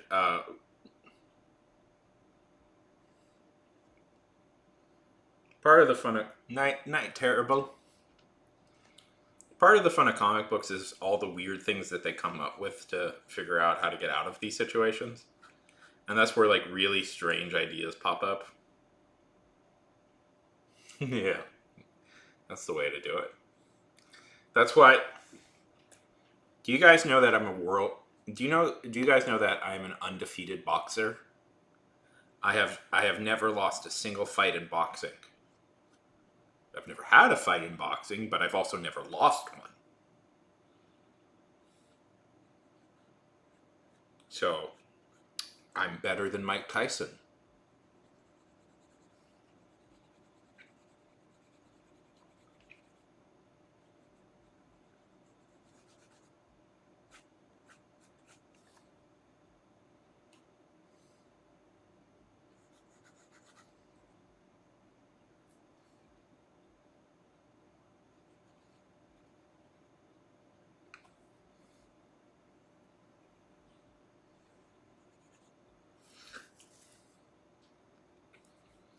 It is funny because like with DC and stuff, it's like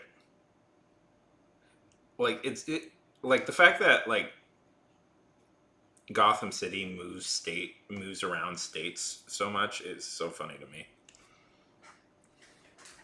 I mean, what's really funny because for the last few like couple of decades, it's been pretty firmly East Coast.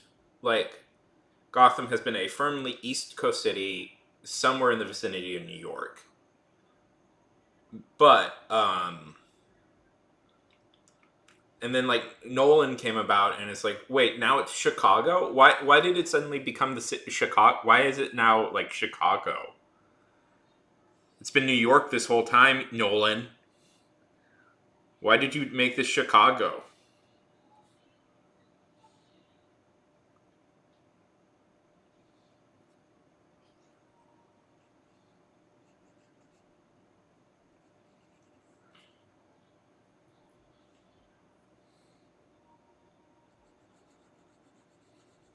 Yeah. I think in DC now it's New Jersey, but um, the Dark Knight movies made it very firmly in Chicago, partly because they shot there.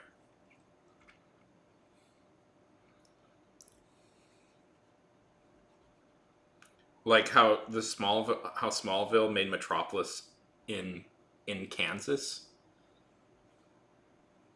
thus making Kansas a much more relevant state than it's ever been. Yeah.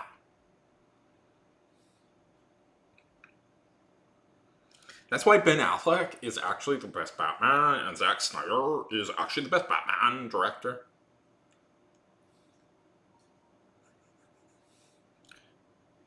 God, Smallville was such a stupid show. I watched it pretty much all the way through.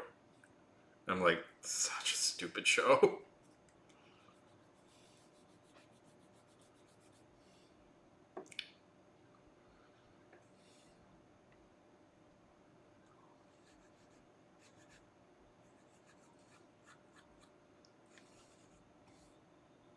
At a certain point, you were just kind of you just kind of screamed at, "Be Superman already! Stop this stupid thing with the blur and be Superman. You have like the Justice League and stuff already. Just be Superman, damn it! Be Superman!" Ugh. No, I don't give a shit about Lana Lang's witch great grandmother. Be Superman.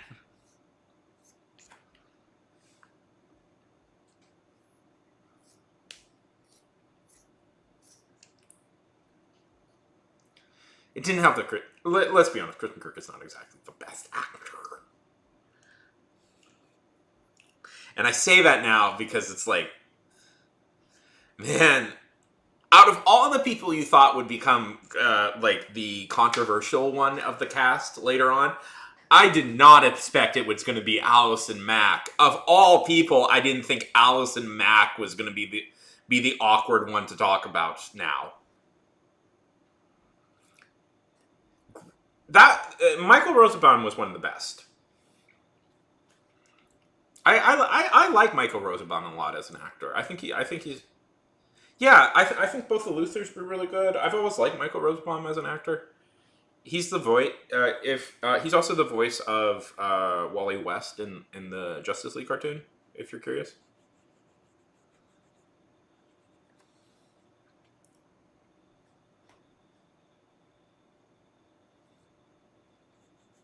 And frankly, I'll say this: Tom Welling, not bad.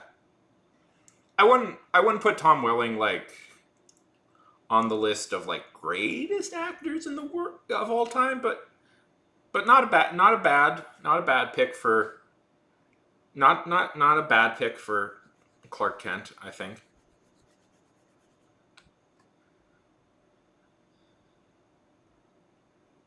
Yeah.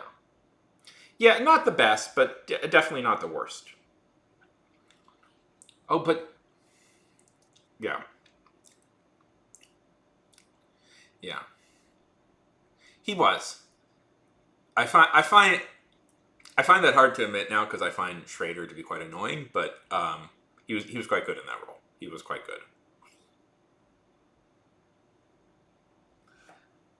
Now, see, part of the reason I wanted to get off Twitter is because I'm tired of learning what celebrity, like people I like, people, actors and directors I like, what their like unfiltered thoughts were, and I'm like, real, really regret learning John Schrader. Like, ugh.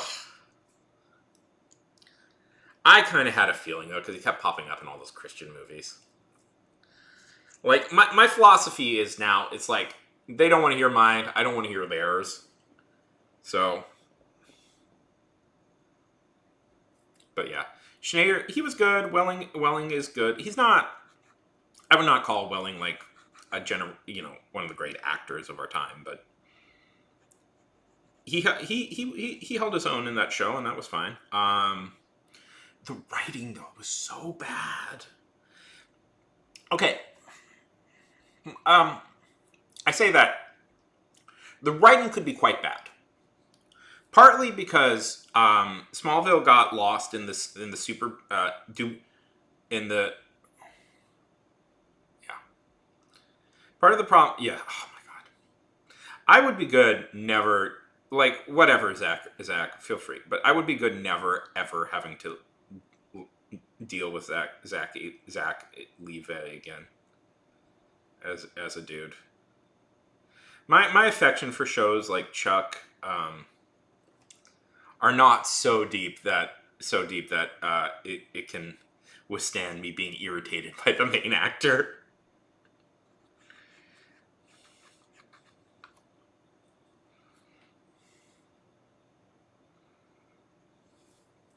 What was I saying?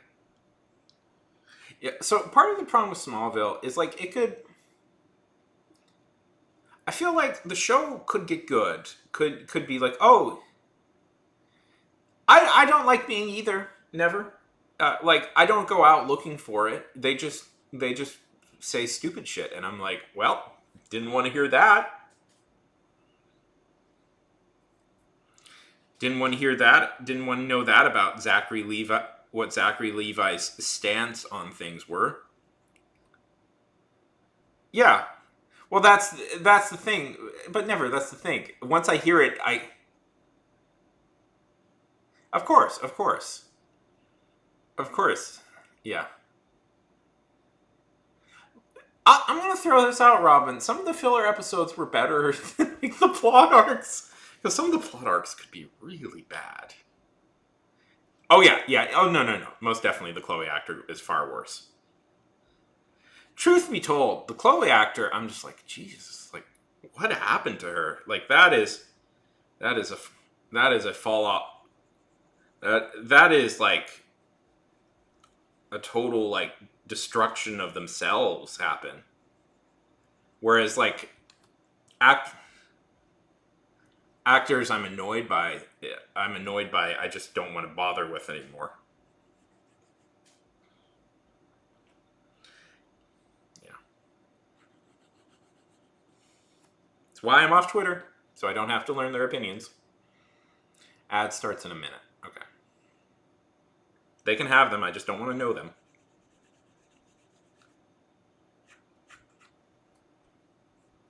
Yeah, that was just dark. And the fact that she was so involved with it. Did you guys ever listen to the Behind the Bastards episode about Raniere? It's a good one. The host points out that he kind of thinks she might even still be.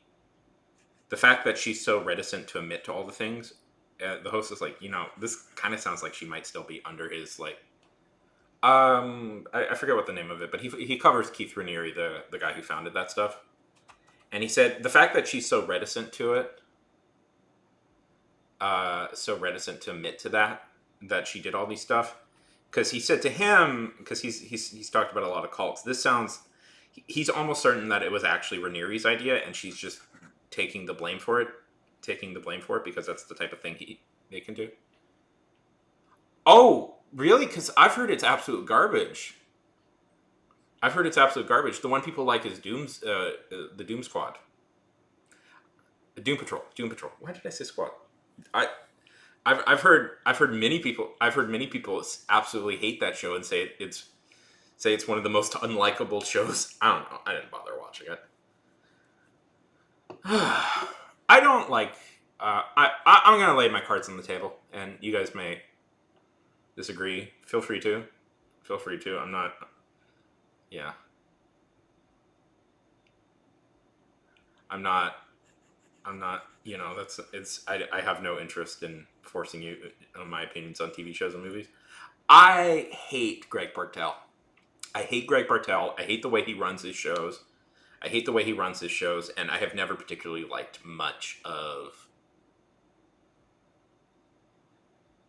the CW stuff. Oh, yeah.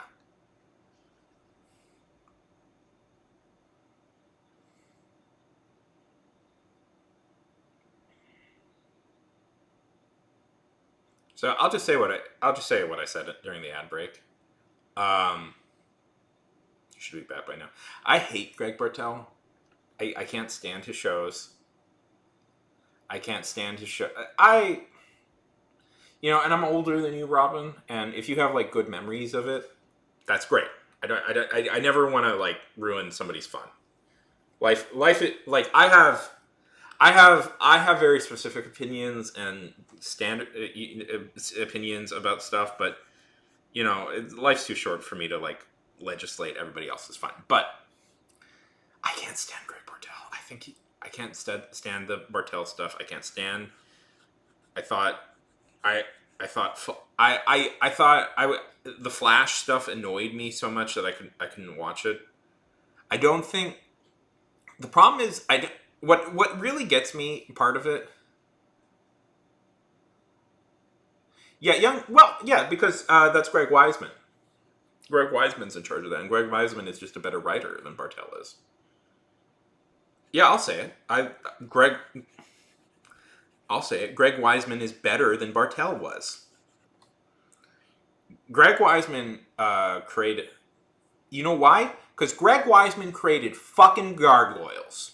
I'll say it. One of the most underrated shows of the late 90s, early 2000s. Greg Weisman created Gargoyles. Greg Bartell didn't create. Did Greg Bartell create Gargoyles? No.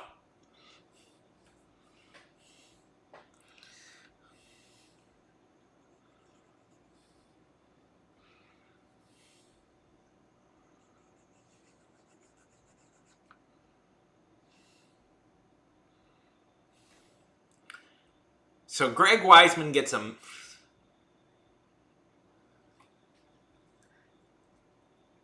Bartell, the showrunner, the producer of the CW DC stuff. Yeah. He created fucking Gargoyles. He also was the show. Yes, he did.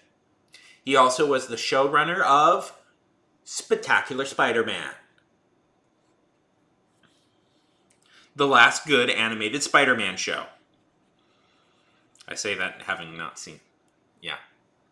Oh, there's always good stuff, but there's always good stuff out there, Robin, but yeah, animated stuff. I don't know. Honestly, you know what? I haven't seen Creature Commandos yet. I haven't seen Creature Commandos yet. I feel bad for not seeing it yet, but it looks like it's right up my alley. I love stuff like that, so I should watch Creature Commandos. Honestly, I'm gonna be honest. I'll throw this out there. I'm actually kind of hopeful about the DC TV slate. I think they kind of got rid of the let's be honest, C grade talent that had been working on it, and we have a much better group of writers and directors coming in. And I'm happy it's out of the hands of the CW now, and in more of a HBO Max, and the people over at HBO Max are now producing stuff.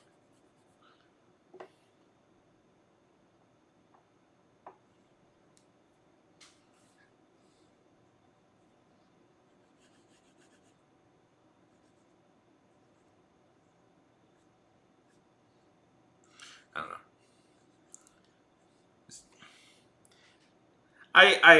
know. I know I'm too harsh, but I'm the Bartel stuff needed to be done with.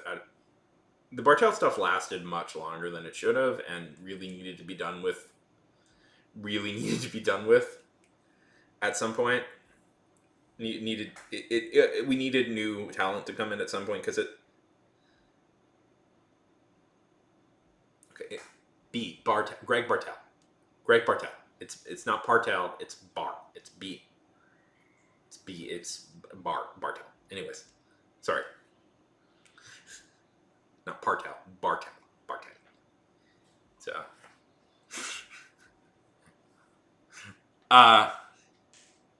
Yeah. No, but he was the one who was pretty much in charge of all the CW stuff. Also in charge of like Riverdale and things like that. I mean, there was good stuff. I would be churlish. I liked what was it? I liked Legends of Tomorrow. I enjoyed Legends of Tomorrow. I think that was one of the few times I found the comedy in like the CW to be decently successful. Yeah. Yeah, Bartel. See, what annoys me, this is a pet peeve of mine, but nerd characters in pretty people shows always bugs me. Yeah, but it was never. I'll throw it out there. We never really got. That is an improvement. That is an improvement over what they were doing.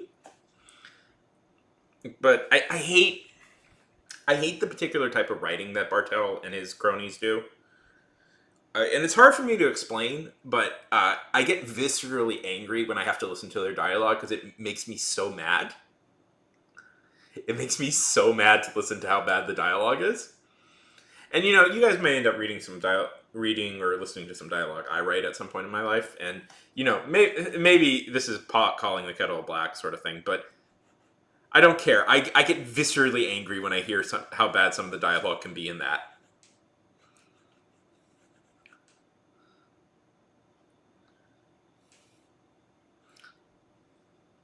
Yeah. Yeah, it's a good. Yes. It's a good show. But I don't think that was Bartel. I think that was well, he was producing it, but I think it was a different group of people that were writing it. So it's hard for me to explain, but it's like, anyways, it's hard for me to explain. I've thought about making a video about why I have a problem with the dialogue in CW shows so much, but it's hard because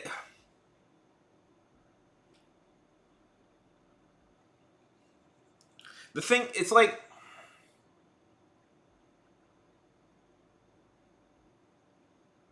Yeah, but they're doing something specific that is bugging me, and I have trouble putting words to it. Exactly why I have issues with the Bartel stuff so much. I do know partly why I dislike it is because it's kind of the dregs of the Whedon style. Like it's kind of like this is kind of the endpoint. It's kind of the logical endpoint of people trying. Yeah, but never the dialogue was what really bugged me. That's free. That's free. You'd be surprised. You'd be surprised how forgiving I am of bad special effects if I enjoy the characters. I've watched some fairly low. Yeah, yeah. Well, theoretically, you can by hiring better writers, but hire me is what I'm saying. Hire me to write these shows.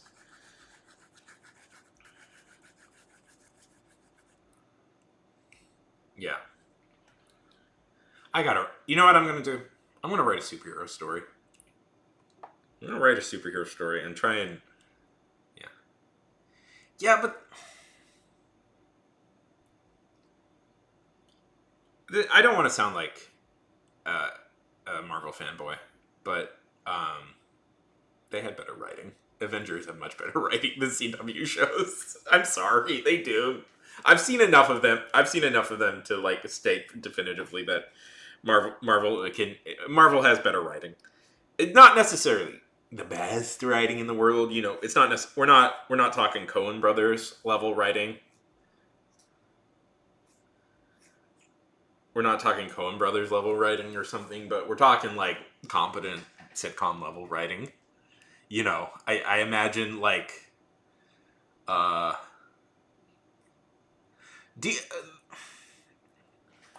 CW does something very well. The problem with Zack Snyder is Zack Snyder is not a particular like. I don't want to get into Zack Snyder because it's like an endless discussion about Zack Snyder, but. I don't like Zack Snyder all that much, but as a director, but I also think Zack Snyder is just not good at writing.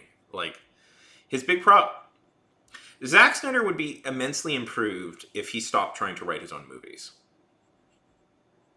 Like there's an animated show that he produced and came up with the idea for that's gotten is really good from what I've seen. Yeah. There's an animated show on Netflix he produced it's like a Viking thing. But he didn't write a word of that, and it's 100% better. He's just not that great of a writer. And he also has I'm going to throw this out there, Never. He has a particularly Lucas level ear for dialogue. He has a Lucas level ear for good dialogue. I just realized he But the thing is, like, Lucas, when he was good, you know, when Lucas was good, just hired better writers. Lucas just hired better writers when he was good. Like, Lee Brackett worked on Return of the Jedi. If you don't know who... Yeah. I mean, Scorsese has co-written a few of his stuff. Like, even... That's why, like, The Fablesmans was such a big deal, is because Scorsese wrote... not Scorsese. Spielberg wrote his own movie for the first time in, like, a decade. In, like, 30 or 40 years. You know, you don't have to... I mean, there's a lot of, like, fame and prestige with being a great writer and a director, and there are several directors who were very good writers. I feel like Tarantino has screwed that up for people, but but you don't necessarily have to be a great writer to be a great director. And Snyder, I feel like Snyder would be 100% improved. His movies would be much better if he just can't, because clearly Snyder is an idea guy. He can come up with kind of really cool ideas. And I think his movies would be improved if he just said, okay, I have this really cool idea. I'll bring in a really good writer to work this out and then direct from there.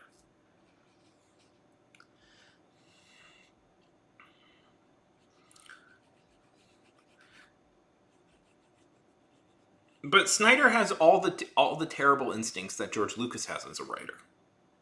And I say this as somebody who has defended. defended George Lucas as a person before, as well. Early George Lucas films. There's good things about George Lucas films that I don't think his critics will acknowledge, but again, this is what I was talking about. This kind of roles have shifted in what we used to understand as guys, as things, you know. But anyway, yeah, there's like, okay, there was that really terrible video out a while back called "How Star Wars Was Saved in the Edit." That was full of like blatant misinformation and bad research. And I feel like a lot of people base their like negative opinions about him on that. But see, like the thing with Lucas is, it's hard to explain. Lucas isn't particularly great at story. No, he has a good understanding of structure and story, but he's not like Lucas. I feel is sort of cut out of the same mold as a guy like this is gonna. I love James Cameron, but Lucas kind of feels a little bit to me like a guy kind of a bit like James Cameron, and that what he's particularly good at is the technical side of everything. You know what I mean? Like he understands like the techniques and the technical side quite a lot, and he has a very good understanding of like of how to do all the stuff correctly. And you know, he's like Lucas is particularly, if you give him technology like to mess with, he's really good at that.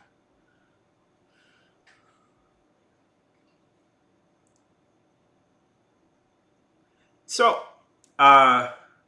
but I think what he really struggles is with kind of like the human aspect of it.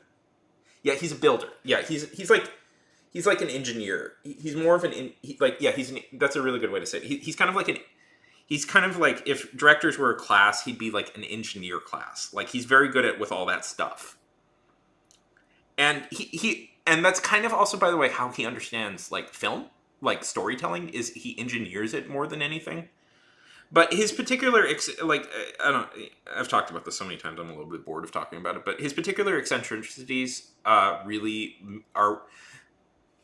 See, what I feel is missing in modern Star Wars a tiny bit is that Lucas is kind of an unusual eccentric guy. And his particular eccentricities are what made Star Wars work. Like, his particular, like, fascinations and interests all coalesced into making Star Wars. And what you have now is people who are just fans of Star Wars and aren't necessarily fans of and you don't have to be fans of the stuff he is, but if you're making Star Wars, I think it's very important to understand what Lucas was doing, and where he was coming from, because the stuff doesn't come from nothing. Like, he didn't invent this stuff whole cloth. He was working. Star Wars is weird. I know it's like this big, epic thing, but Star Wars is weirdly quite a personal project for George Lucas.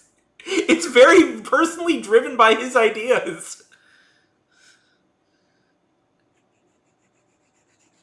So much of Star Wars' characters comes from kind of how strange a person George Lucas is.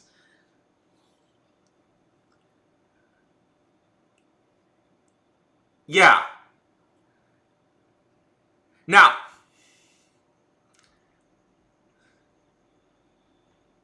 yeah, because you have to understand, Lucas has like such weird such specific obsessions with things, and I'll let other people theorize about that, but yeah.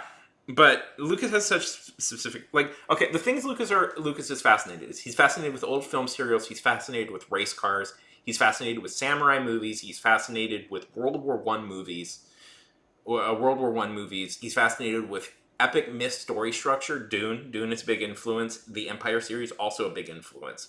But he's also particularly fascinated with old. That's one of the things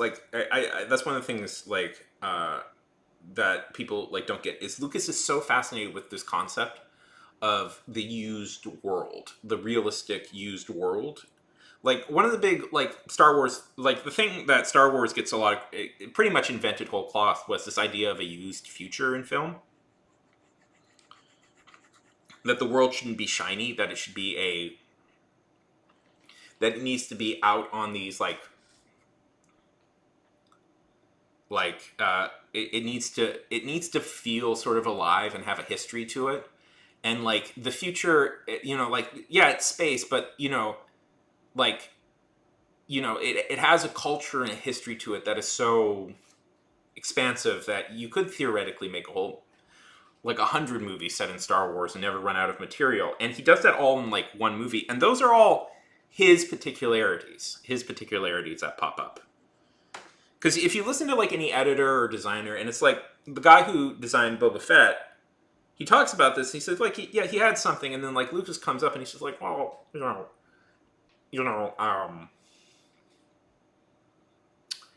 doesn't. It's too shiny. Like, what it needs to feel like it's a used thing. Like really make it used. Like that was like, yeah. He's a very extensive fantasy world builder, and he's kind of like, yeah. So it's important that you have to understand who Lucas is as a person, if you want to like what Lucas was doing really as a person, and you should probably have similar influences to him to really make a good Star Wars movie. It's why, like, yeah. It's why, like, there's a really good channel on YouTube called Bad Movie Bible that looks at, like, different rip-off movies, and he did one examining, like, Star Wars rip-offs. And, like, one of the things he was talking about was, like, if you look at, like, a bunch of the Star Wars rip-offs that came, like, they were all too obsessed with, like modern pop culture and, like, being, like, incorporating, like, more hip elements to it. It's like that this was one of the problems that they ran into. And Lucas is so far away from being hip, it doesn't matter. His world is not affected by our world in any way that, like, matters. Yeah. And that's what's really important. And I'm going to be honest, that's the type of thing you get from having, like, a sole guy in charge who's, like, strange like that. It can go wrong, but...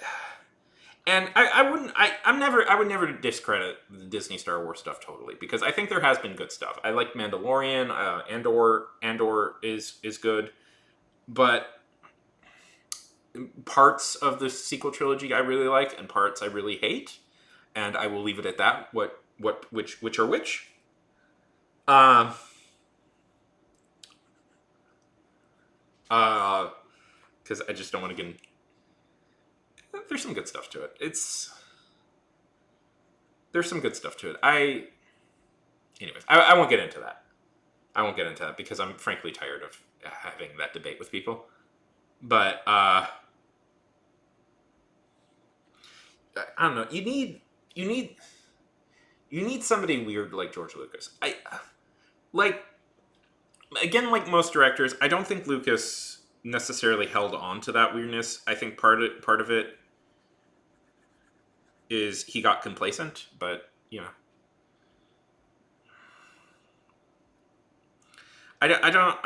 in retrospect, the prequel trilogy has a lot of problems, but I think the sequel trilogy is better than the prequel trilogy, but I hold the original trilogy to be the highest.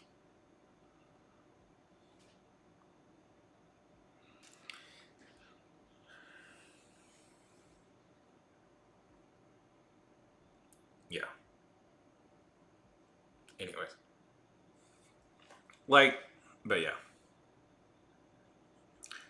I do like the show. I have, like, some of the Star Wars shows.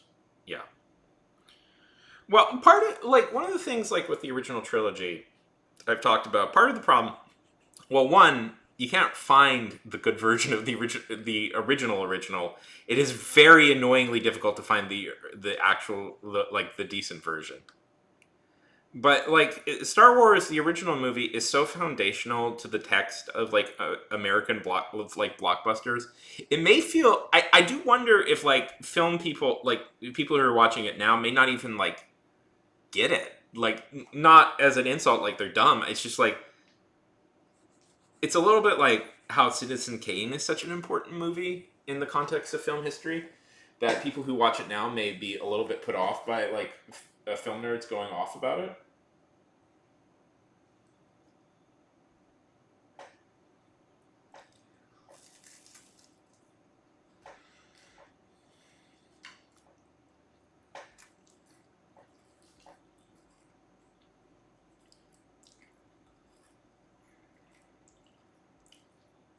Yeah. Yeah. hmm Sometimes that's. I'm just gonna get water.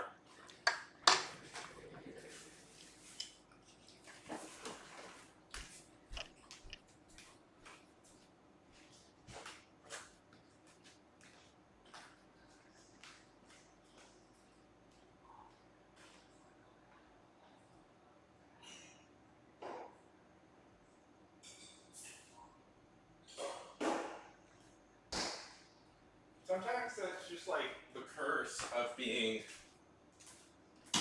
influential. Is that by the time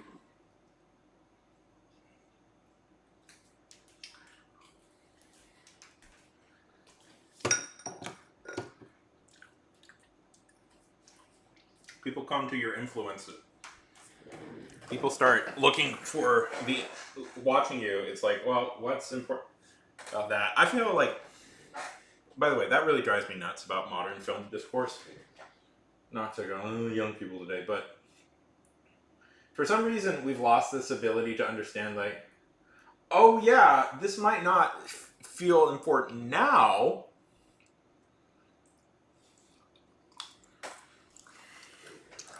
Stupid young people. But it was very important in the context of film history, and if you don't get that, I don't know what you're doing here.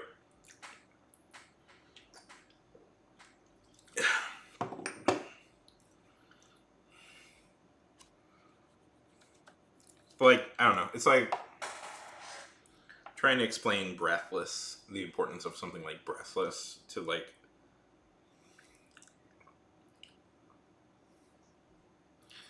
um yes. Oh my god. What an idiot. What an idiot. This sounds like a 5-year-old.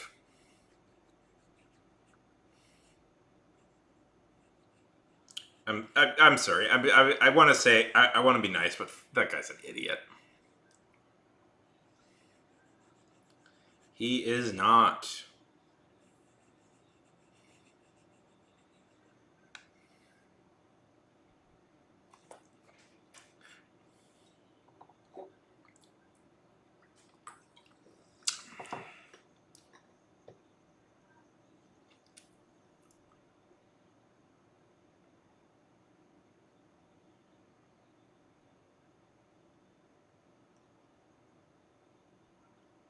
Oh, okay. I was curious by that. So I was like, why Irish in particular?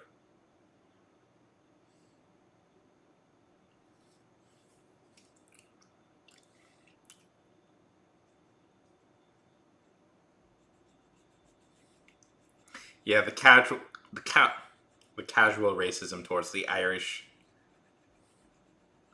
I don't know what to say about that. I'm just gonna say, here's what I'll say. I'm gonna bet a good deal of them are not going to be working in the art industry, are not going to be working artists, and are probably not going to be working as artists.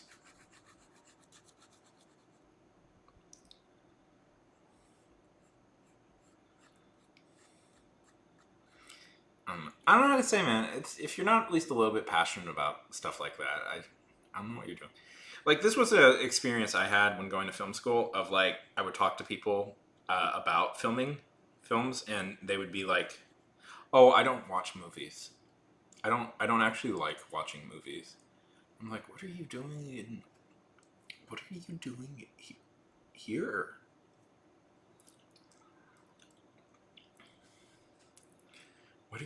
What are you doing in film school?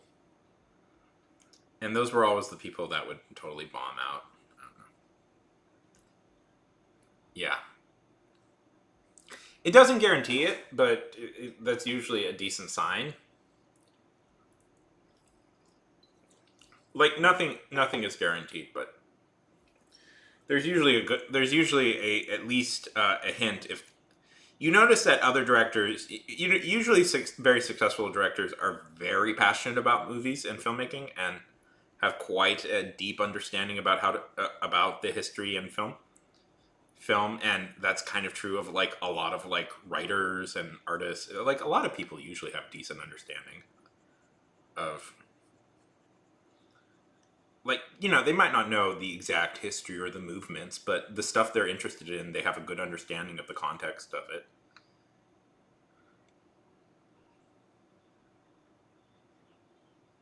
Yeah. I mean, I'll throw this out there. Maybe one of the most important film movements in film history was the French New Wave, and all those guys were film critics.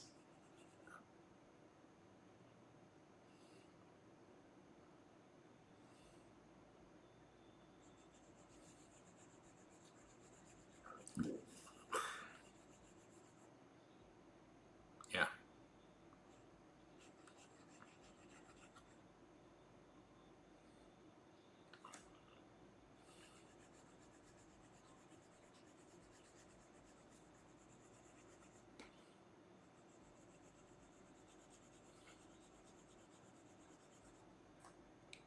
I mean, it is. I don't know. I think I'm preaching mostly to the choir here, but I don't think I'm telling you guys stuff you don't agree with. But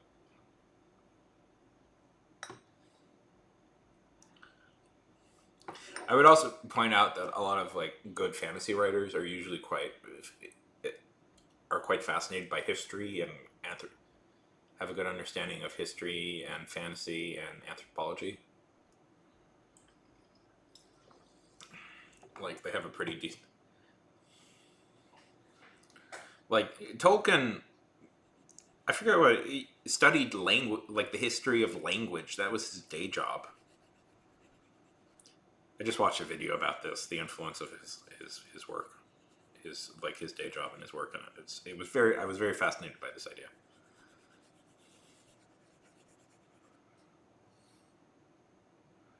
It's like, yeah, but that's not. It's a little bit more complicated than that. He wasn't technically a linguist. Um, he he was more of a language historian, if that makes sense. His job was to study history. His particular, yeah. His particular job was to study how history like influenced language and it changed over time, and what the change of language is history. And it's like it's a little bit different. It's a type of linguist, I guess. And I might just be talking about out of my ass, but it has a specific name that is separate from linguist, and I forget what it is, what the actual name of it is. I just learned it yesterday, that because I always thought that was just his job, but it's something a little bit more specific than that. Yeah.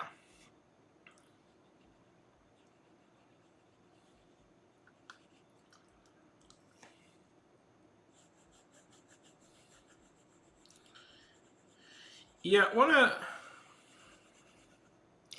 and not to use screw it, I'll use a more modern example. Like George Martin, if you want to use a more modern example, is a fairly noted to be quite obsessed with like English history and stuff like that.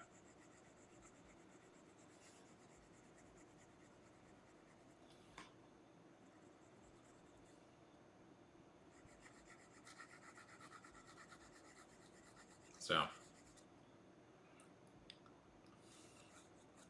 sometimes I feel these conversations are just like, ooh, look how smart we are, look how cool we are, but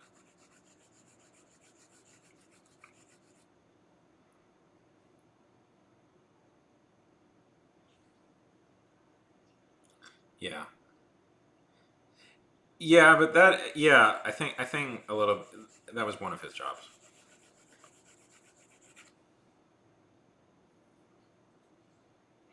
I have to say, to just very briefly get back onto the subject of romantasy, I am very discontented that Fourth Wing is rated above Return of the King on Goodreads. I am very discontented that that gets a higher rating.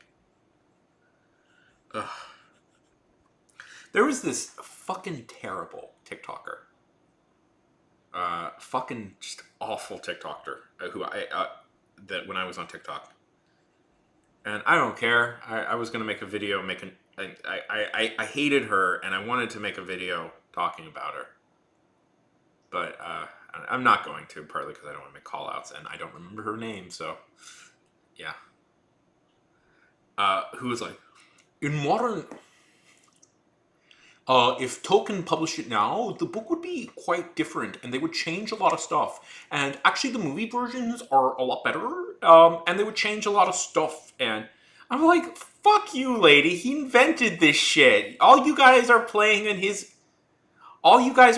his fucking like sandbox. Yeah, fuck you. I wanna. I don't know. There's a part of me that wants to read it so I can talk about it, because I'm pretty sure I would hate it, because everything I've read from it so far indicates that I would hate it a lot. But it is so long, and I just can't do it. I just can't do it. I just, like, if it was like, yeah. I have a story I'm working on that's,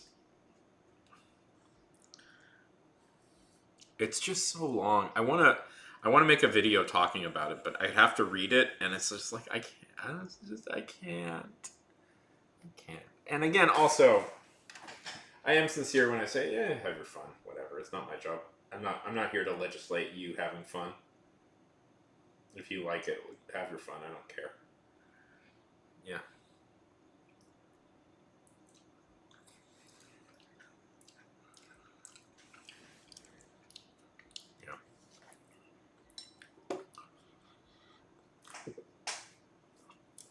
I blame George R. R. Martin for that. What a monster. He made that trope popular again.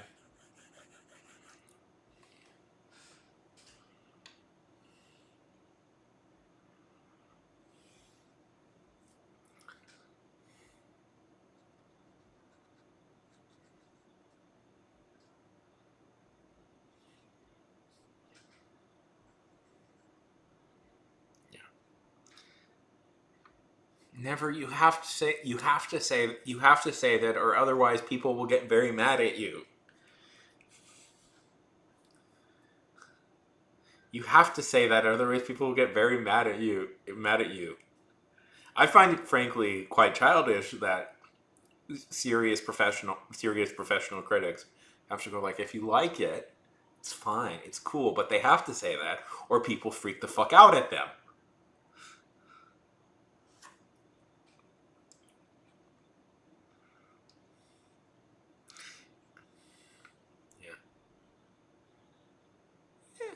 I think it's cool. I think riding a dragon would be cool.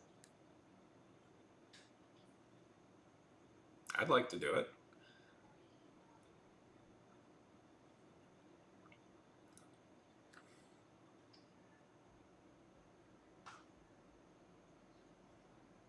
I've had this idea for a while of like, so one story idea I've had for a while is, okay, so the basic premise is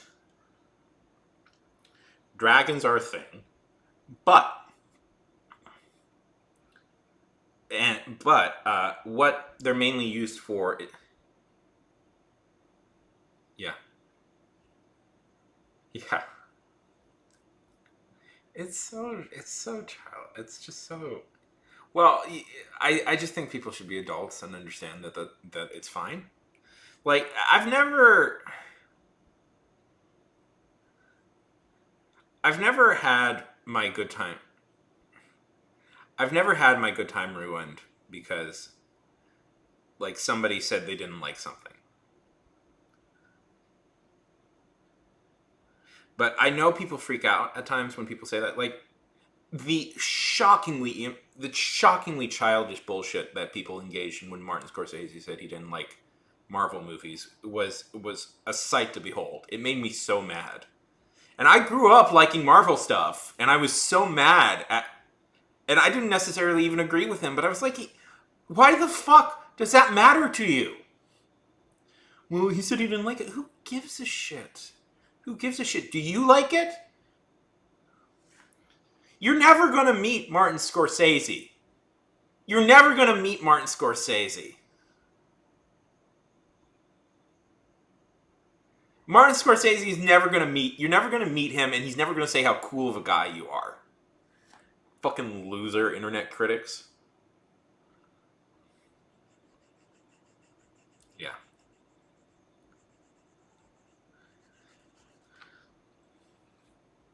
Fucking loser internet critics. It's so irritating. It's so irritating.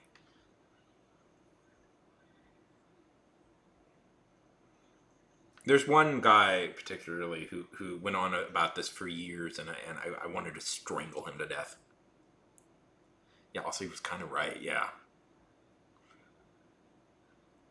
I don't think it's necessarily fair to discredit blockbusters as it can't be capable of high artistic entertainment. Come on, guys. It's like... Yeah. And the fucking... By the way, Russo brothers, shut the fuck up. You fucking losers.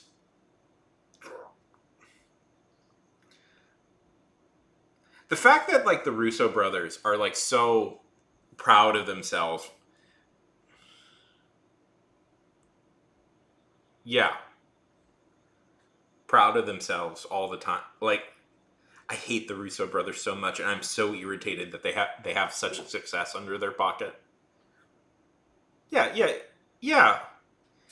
But it's like, honestly, but do you also think, like, a near 80-year-old man is gonna, like, care about superhero movies? Come on.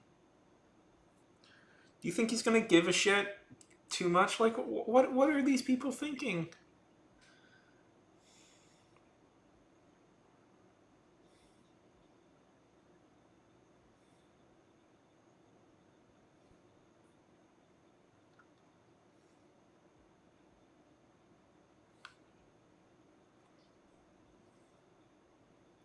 Yeah, what? And the question to me was, why does it matter? Like, okay, he doesn't like it. That's... Yeah, he's 80. Do you, like, do you guys really think that he was gonna love them? Spielberg's the nice guy who, like, likes that sort of stuff.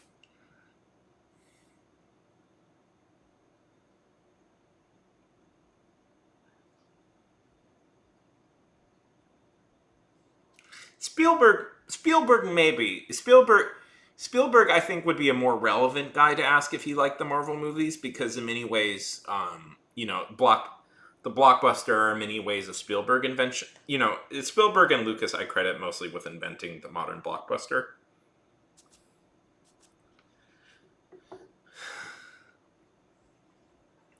So Spielberg, I suspect would... Yeah.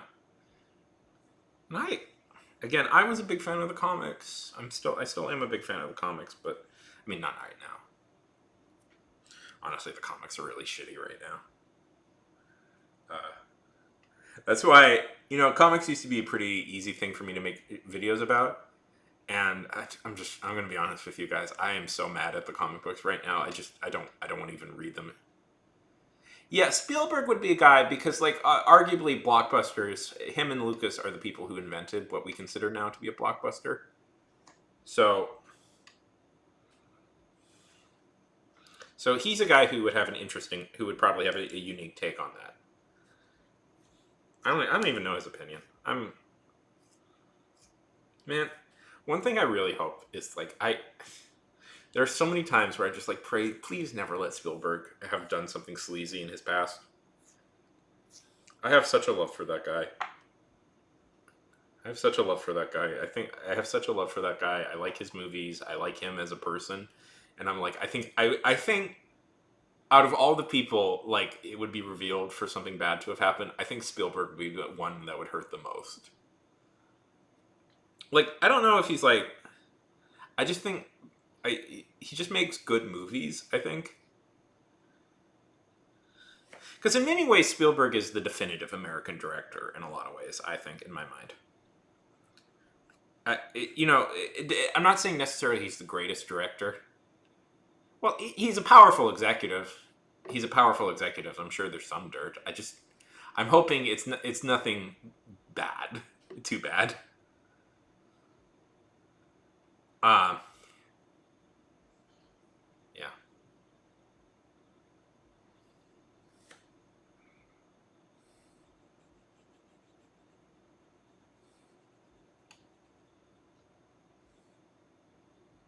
Yeah. Yeah. Really? Well, no. It's don't repeat rumors. I don't want to get into. Tell me off stream if you have something particularly juicy, but don't say it publicly. Yeah, don't. Tell me off stream if you have something particularly juicy, but don't say it publicly. Because that I could get in legal trouble for that. I could get in some legal trouble for that if that pops up. Yeah. Anyways, but I feel like I want to. Anyways, I like Spielberg. I like Spielberg is the point I'm making. I like Spielberg's movie, and it's not like so. My favorite directors are the Coen Brothers, but I do really like Spielberg as a director because it's like I don't think Spielberg really makes necessarily bad movies. Is if that makes sense? Like, yeah, yeah,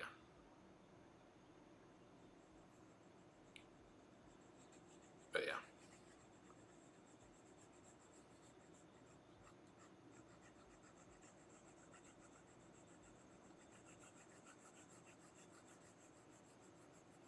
yeah, yeah. What else? But what was I gonna say? Yeah, Russo brothers, shut the fuck up. Shut the fuck up. You suck. The Russo brothers are the. I don't know. They don't suck, but they're annoying. I find them annoying. I'm so irritated by them as people that I don't. Every interview I've ever seen with the Russo brothers are so like they're so they say the dumbest shit possible,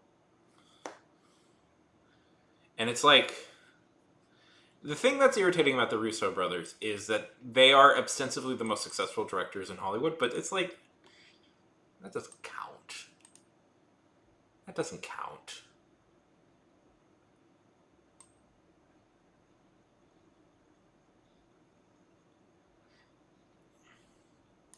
Nobody went to see their movie because they directed it. They went to see it because of the Avengers. They went to see it because of the Avengers.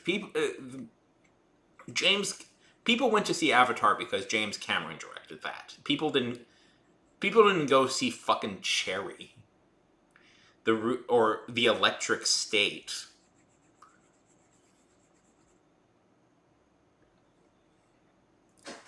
Or Citadel.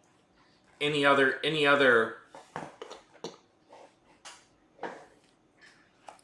of the other millions of dollars that streamers have handed over to the Russos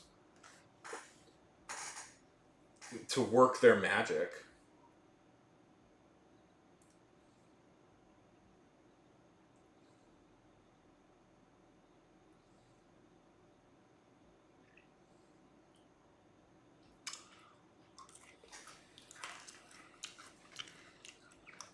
People really hated The Electric State. Sorry. Is this just me bitching about like Hollywood people? I shouldn't. I just get very irritated by.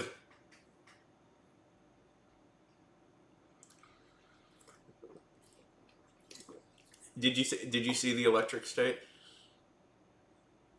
Yeah. Ray, I didn't see it. I have.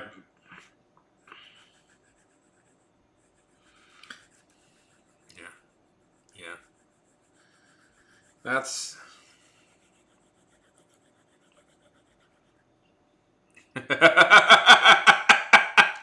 That feels like the perfect way to watch it. That is so funny.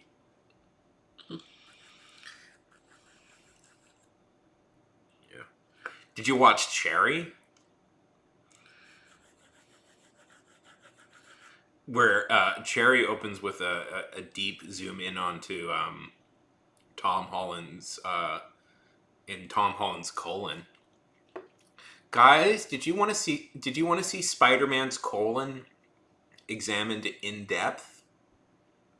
Ray, you were talking about that, right? I think you were talking about the desire to like go in depth with Tom, or was that you? Never. One of you. Yeah.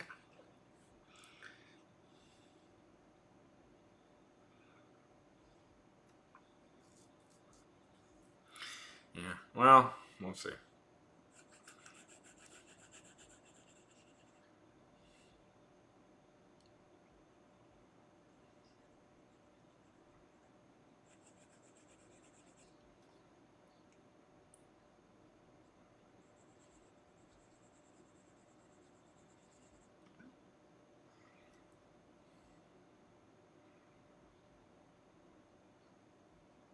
I like Tom Holland. I think if Tom Holland plays his cards right, he can become a Gen Z Jimmy Stewart.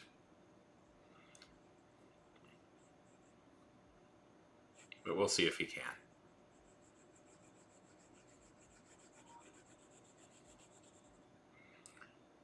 And Jimmy Stewart had a very interesting, very fulfilling career. It wasn't just Frank Capra movie. It wasn't just Frank Capra movies. His work with Hitchcock was amazing.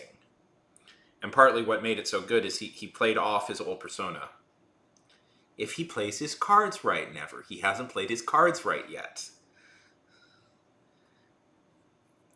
He's done like two movies written by Akiva Goldsmith.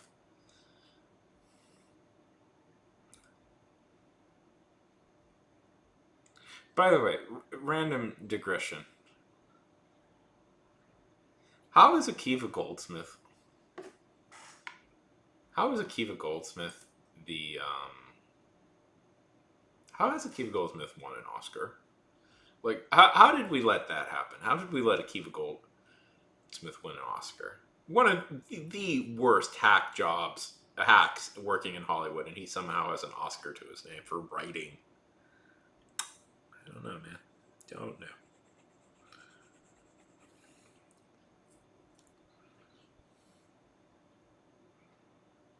Anyways.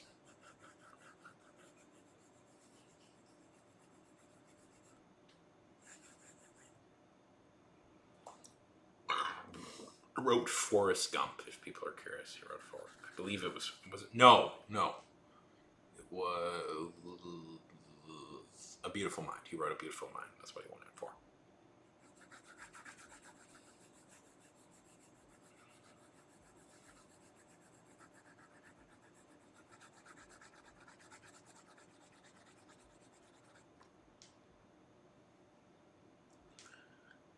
But in the sequel, he does.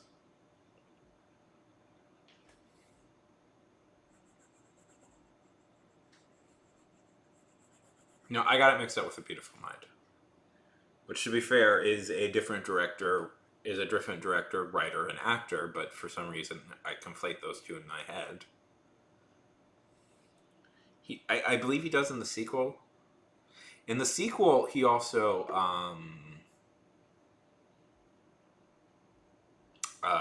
is in the back of the Bronco is in the back of O.J. Simpson's Bronco.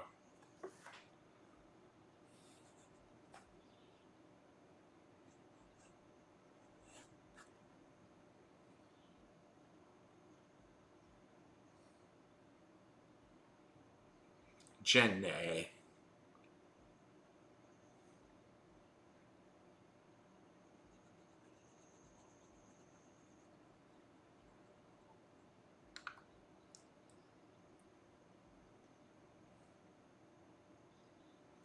Yeah, it's a very weird book.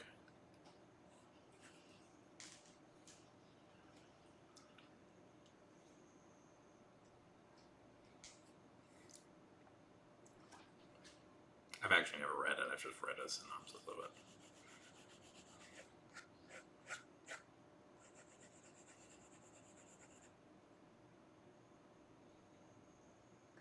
Okay, we got an ad in 4 minutes.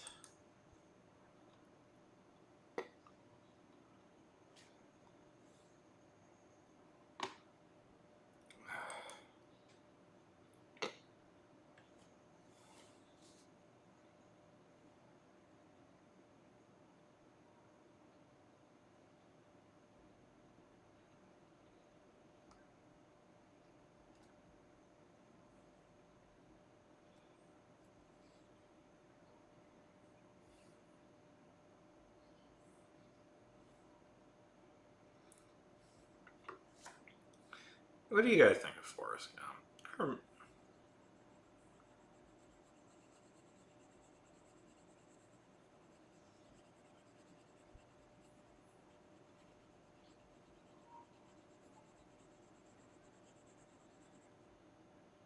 Yeah, I think so. I think so. In retrospect, the character of Jenny is a little strange. Yeah, it's fun. Yeah, I like Robert Zemeckis as a director. The butchering he did for here was a bummer, being as the fact that that's going to be the only time people engage with that. Mainstream people engage with here is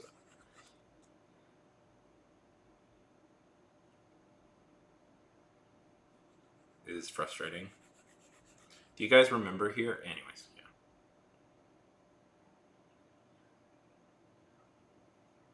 yeah. Here is one of my favorite graphic novels, and the fact that that I don't know. The fact that I don't know. Sometimes I get frustrated by movie people.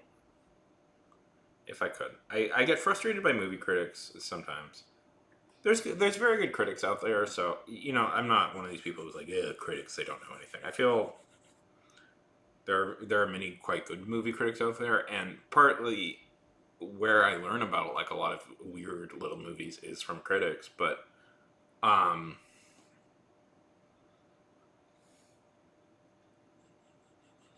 one thing that frustrates me, there is a certain group of critic who is very uninterested in context of movies.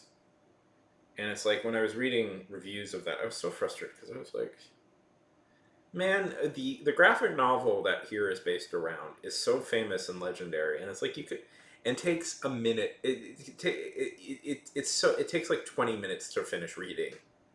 It is you don't need to like it takes so little time to actually read it, and it's like you couldn't like read it like you couldn't really sit down and read it. You had to it was just the movie you had to watch. You couldn't like at all search for the context of the movie film. And sometimes I get frustrated with that. If you guys haven't read it, you should. It's a very fascinating book, but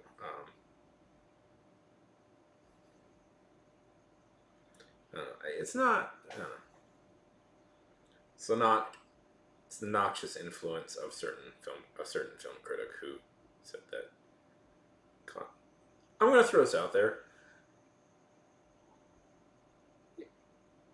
It'll take it. It takes you like for 20 minutes, man. It takes you like 20 minutes. It's such a quick read. It'll take you like 20 minutes. I'm telling you, it is a fascinating read, and it will not take you long at all. It'll take you less than like a half hour to read it. Do you know Jeff Johns?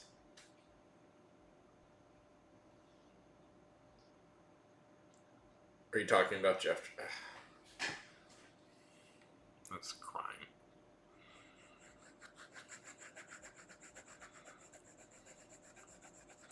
Well, I know some people who like say that Moore shouldn't complain about his books being ruined all the time because they think V for Vendetta is actually a cool movie, and why is Moore complaining about it? He actually.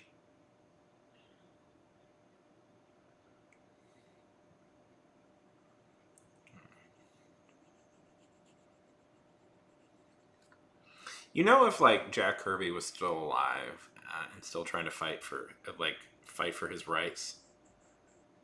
No, that's not true. More like the Justice League Unlimited did an adaptation of one of his stories, and Moore really said he really liked that one.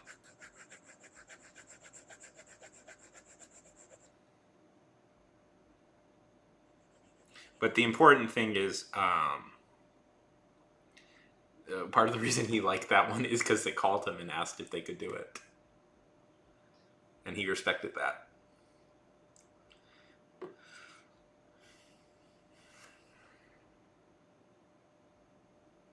They didn't want to do it unless he gave the permission. So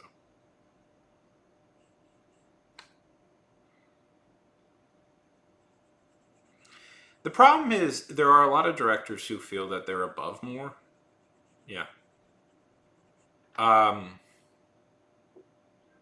Yes, that's one of the better episodes. In a very good show. Oh.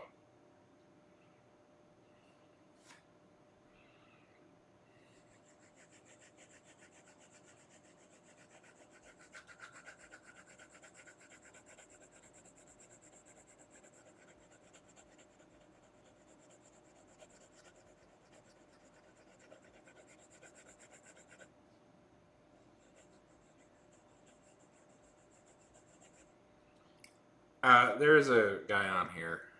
He used to be a follower of mine, but I banned him over this opinion of his. I blocked him for this opinion of his, and I hope sincerely he never pops up again. That was petty, but I did. I was so irritated by him as a.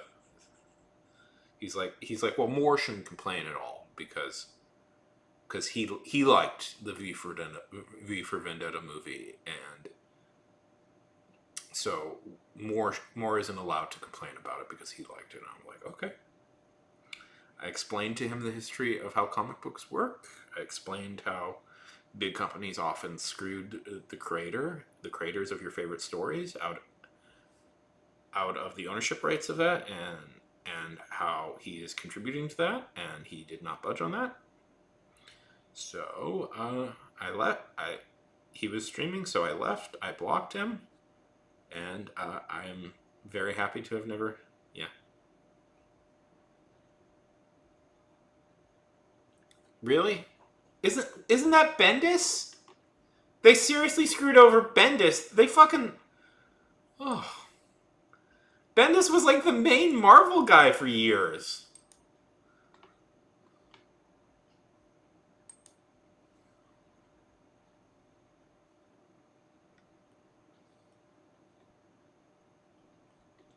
Oh well, whatever.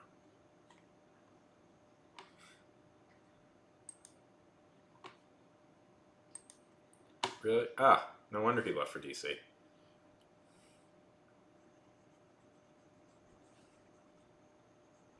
I have mixed feelings on Bendis as a guy, but I think mostly positive. Yeah, Rob Liefeld. Well, one of the hard things about comics, I don't know.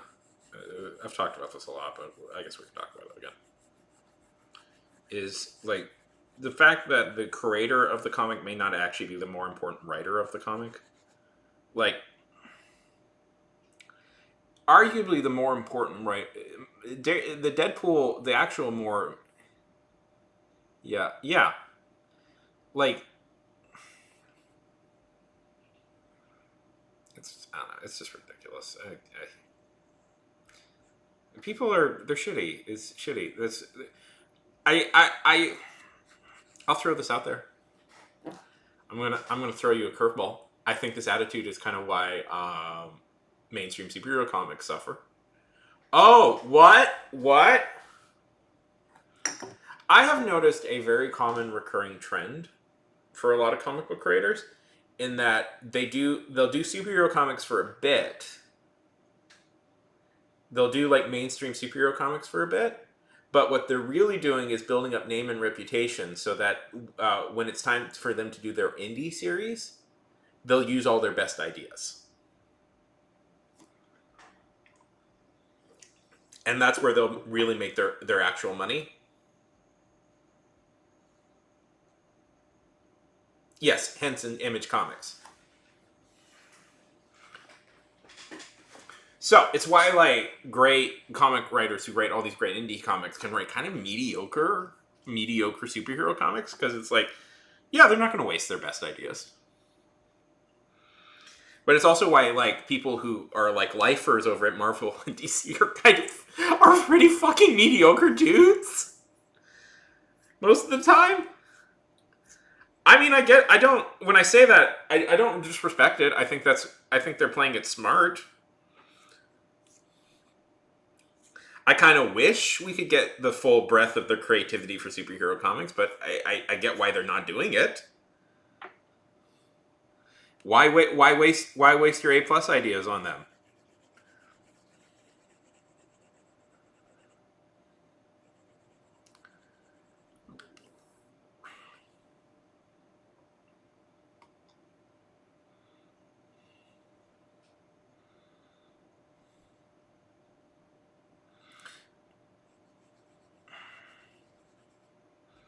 But this has kind of a weird cooling effect that it ends up the people who are lifers over at Marvel and DC are usually kind of mediocre.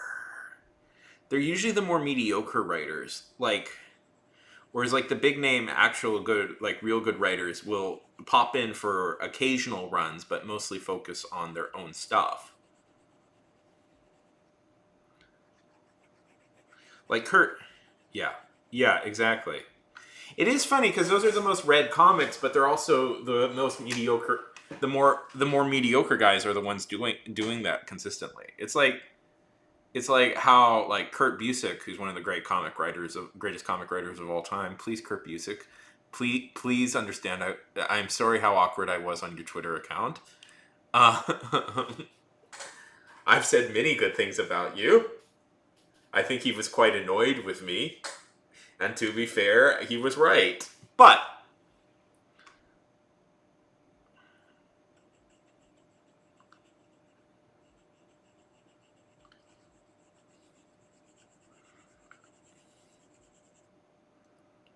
yeah.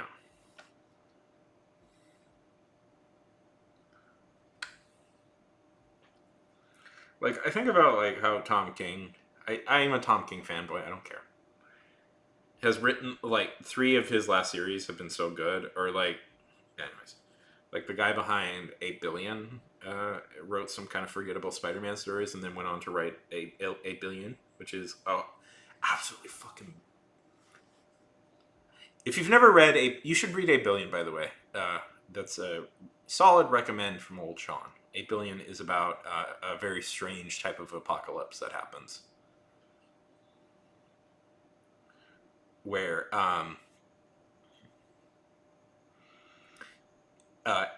8 billion different people, everybody on Earth is given one wish by a genie. Has the ability to ask for one wish, and it causes and it ends the entire world because of it. And I'm going to say this. That is one of the few comics that made me cry at the end, because I thought it was so beautiful how the guy ended it. And then I looked up the stuff he did for Marvel, and it's kind of forgettable, like Spider-Man. Yeah, it's very funny, and then it gets suddenly very like moving at the end. Kind of forgettable, the Spider-Man comics, and I was like, oh yeah, I think I even read his stuff. I was like, oh. Yeah, he did it. He had a run. That's definitive. But it's like, yeah, okay, so like that was in him to write something like that, and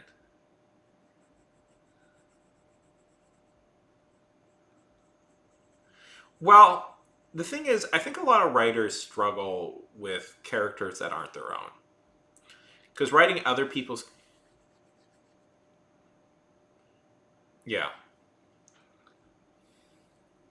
because having other people writing other people's characters is a different thing than writing your own characters. I've tried to explain this before, like, yeah, I don't know if I've read some, yeah,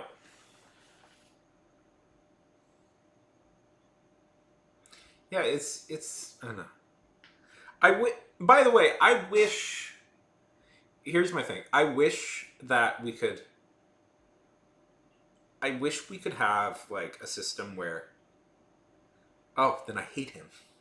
No, I do always resent guys my age who have been successful, but that's on me, not them. No, I'm kidding. Come on, come on.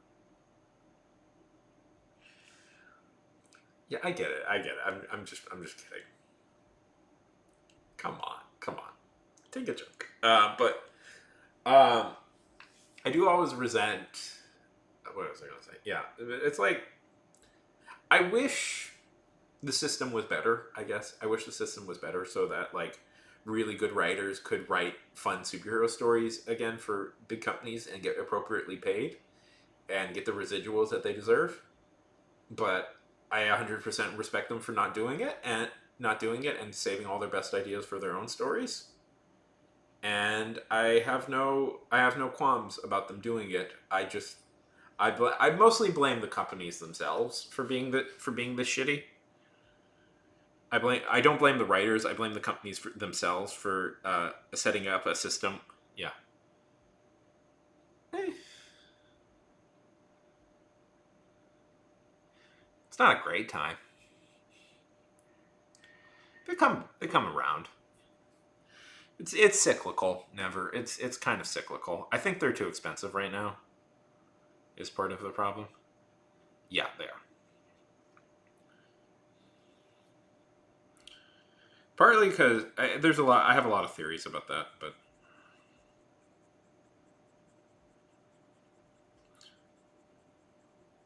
um, partly because well, okay, sure, not necessarily.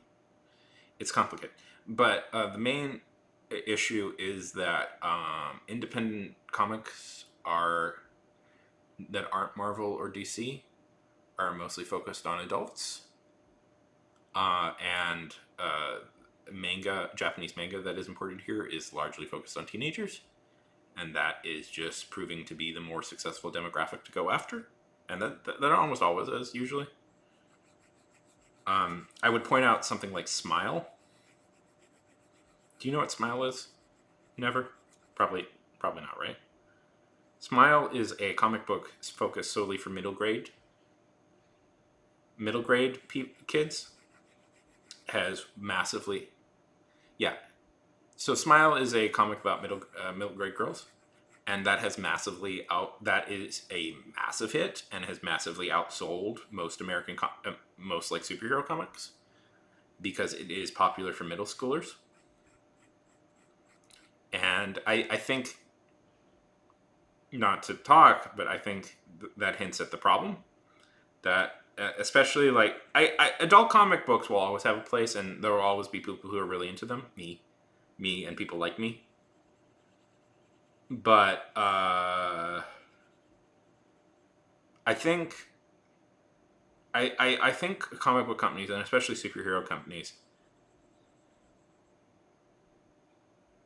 Well, I think the world is big enough for all of them, but let me throw this out there. Let me throw this out there, Never. How many successful manga are focused on adults? How many of those manga are successfully pitched to adult audiences? I would imagine significantly less.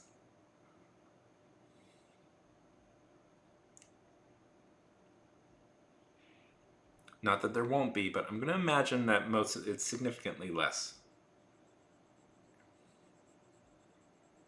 See, that's why I'm saying we also need to bring back pulp.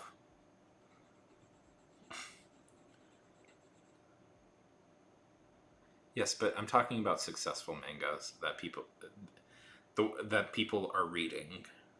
Ever. That's what I'm talking about. Is the really successful ones that everybody is reading.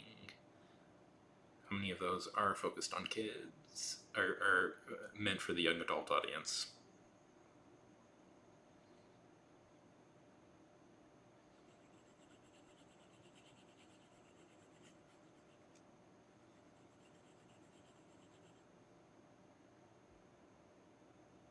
Okay. But that's not the question, Never. That's not the question. But that's not the question. It's very firmly established that adults will read young adult things a lot. But that's not the question.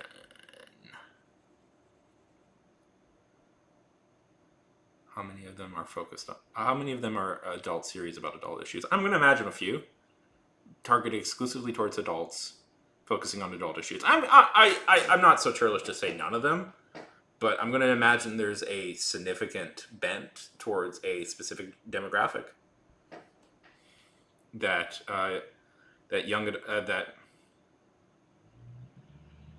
yeah, okay, but that's kind of what I'm saying. Never. That's what I'm kind of saying is American comics for some reason don't seem to be interested. Yeah, okay, but American comics don't seem to be interested in targeting young people, and young people are kind of the people who will read comic books mostly. They're the people who will spend the time reading comic books. I'm always incredulous that, and welcome back. And I think that's where American comic books are. Yeah, that's... What did you learn? What did you learn, Robin? Yeah. Middle grade and young adult is, I think, if comic books sincerely want to start really competing again with, like, Japanese, they need to start thinking in those terms. And they don't. It's mostly... indie comics are mostly for adults. And the thing is, there's a lot of really good indie comics out there. There's a lot of really good ones that I could recommend. Yeah. I could recommend that I think are really brilliant and beautiful, but they're just not going to be as popular. Yeah. Like, have you guys read Everlasting Love? Love Everlasting? Amazing comic. Absolutely brilliant. Yeah, that's kind of my point. Is that I don't think necessarily that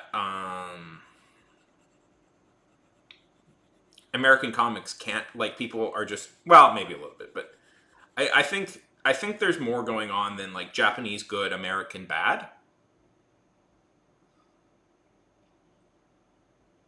I think American comics, particularly indie comics, are in a very specific place in their cultural landscape, and inexplicably they have conceded one of their main demographics, and one of the main demographics of comic books, which is kids and teenagers. Yeah. But I don't think it's... and I think the lesson is coming, but it's like... It's just like... For some reason, American comics don't stop understanding this as a concept. That the target demographic... Yeah. Yes, exactly. And more in general, just are like action things aimed at kids in general. Like, the fact that, like, Naruto, like, there's Naruto, and there's, like, but especially the way, like, superhero comics, this is hard to explain, but superhero comics are, I don't, necessarily want the way we make superhero comics to go, because I think it's actually really fascinating.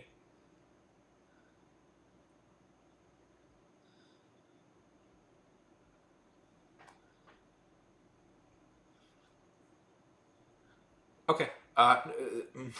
Naruto is ninja Harry Potter. Yeah. Well, it's complicated. I would say more consistent good sales come from that, but yeah. And the thing is, they don't even really care anymore about the comics. The comics are just an idea factory for the movies, like adaptations. They're just material for adaptation. So it's like they don't really care anymore about the comics. Like everything is now kind of geared towards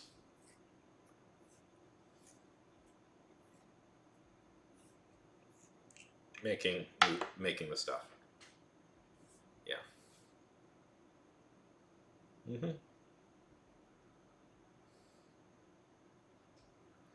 Yeah. Well, I would say, Robin, that they're not as smart as they thought they were. Yeah. And Marvel Rivals is a decently fun game. I've played it. I think it's decently fun.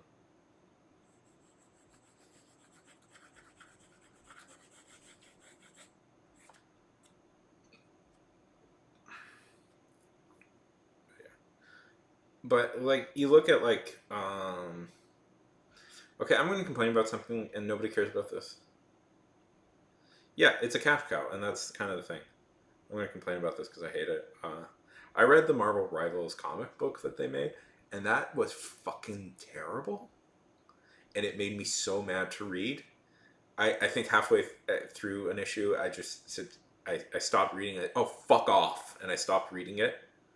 I was so mad at it, and I was like, and I'm mad at it specifically because it's like, man, people are gonna come in for this. You can't do that.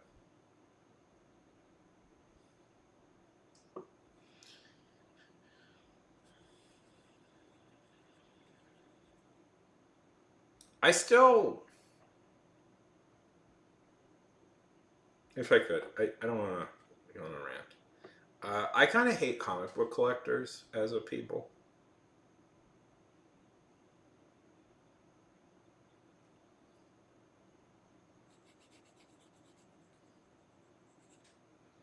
I I'll say this.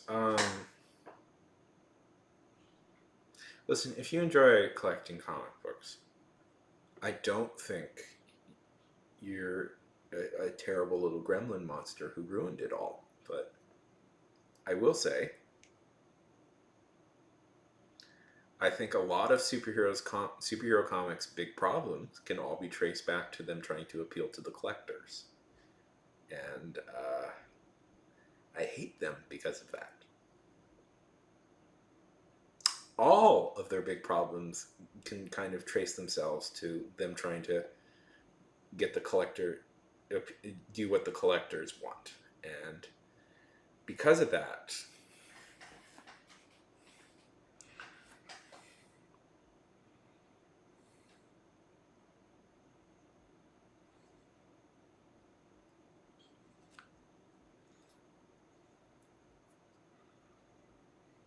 constant stupid twists, constantly killing characters, constantly having characters fight, constantly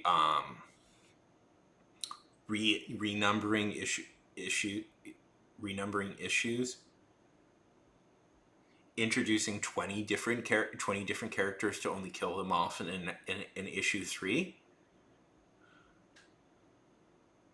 Pretty much all can be traced back to no, but here's the thing, Never. I blame mostly comic collectors for I blame comic collectors in a lot of ways for doing that sort of stuff, because that's all stuff that's collectors think will sell well. So like they'll buy it because they're like, well, this is going to sell really good in a couple of years, so I should get it because this is a big twist, or this is a new #1, or this is the issue where Superman died and that'll be worth a lot of money, or this is the issue where Superman and Batman fight and that'll be worth a lot of money. I mostly blame, and I blame, or the fact that variant covers became, that great artists don't draw interiors anymore and only do variant covers because the collectors think that will be worth a lot more money. So the actual art of the comic has mainstream superhero comics have fallen significantly because of that, because the best artists don't want to do interiors anymore.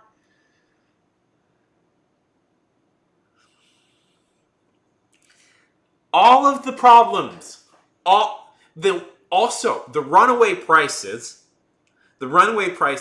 how in the world is like this thick of a comic book like $3? Like $3 to $4. I've seen some cost like $5 now. That's like half of a book. You could just buy a book for that.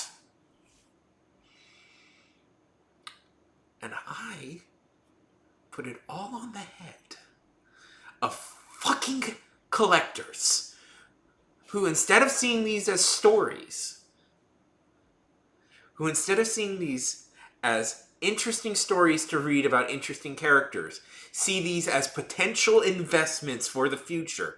I blame it all on them for ruining it all, everything. I blame all of them for that.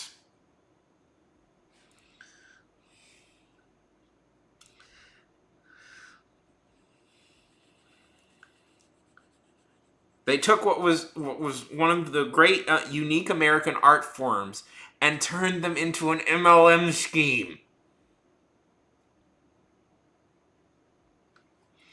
They made it to the level of fucking Thomas Kincaid paintings.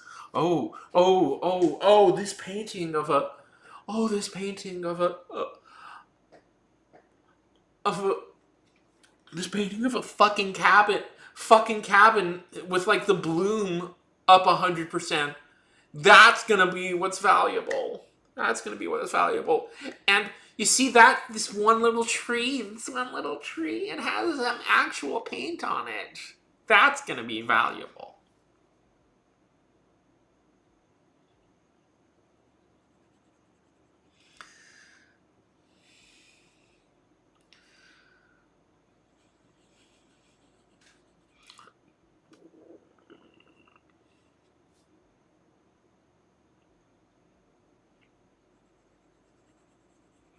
Anyways, but if you are a collector, I don't think you're a terrible little gremlin who ruined everything with your terribleness. Oh, well, I think they're going to be a really good investment. Shut the fuck up. They won't be a good investment. Nobody's going to give a shit about what Blood Axe #1.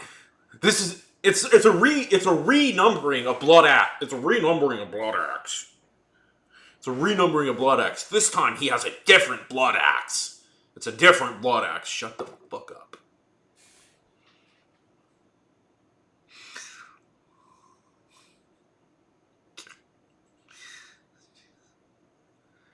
Yeah. Oh, of course your mom has Thomas Kincaid stuff in it. Are you, Ray? Yeah. Is it like an essay or like a nonfiction piece? Because they do suck. Of course, you're not knowing too much about your mom, Robin. That makes 100% sense that she likes Thomas Kincaid. Sorry. I don't know. Some people are really defensive of Thomas Kincaid, and my opinion on that is with respect, loving respect, with all the respect in the world to you and your love of all your respect to the world, to the people out there who love Thomas Kincaid paintings. Fuck you. Thomas Kincaid is a hack who makes terrible garbage. Thomas Kincaid is like, what if Norman Rockwell, but not good? Norman Rockwell made beautiful, beautiful paintings of an idealized Americana, but also made harsh, later in career, made harsh condemnations of what he saw as the failing of the American system. Look up Norman Rockwell's later work, and you will be surprised what he was able to do. But Kincaid is a fucking hack.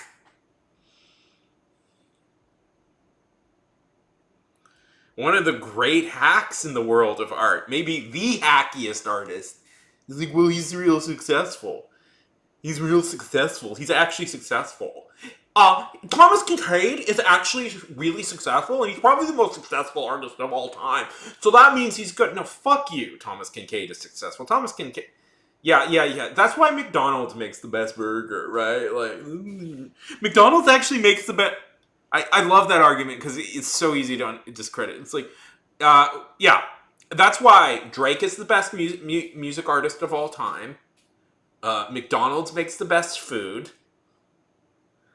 We all agree on that, right?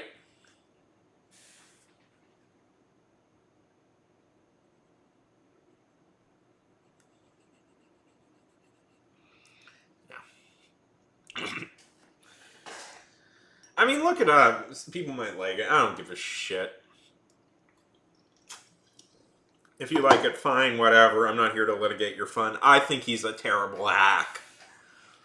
I think he's a terrible hack.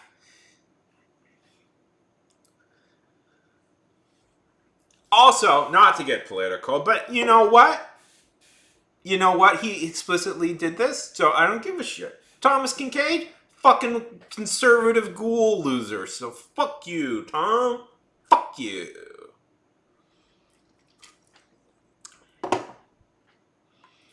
Basically. Oh, I like that. Yeah. I do like those edits. Those are fun. Yes, there's some really good redos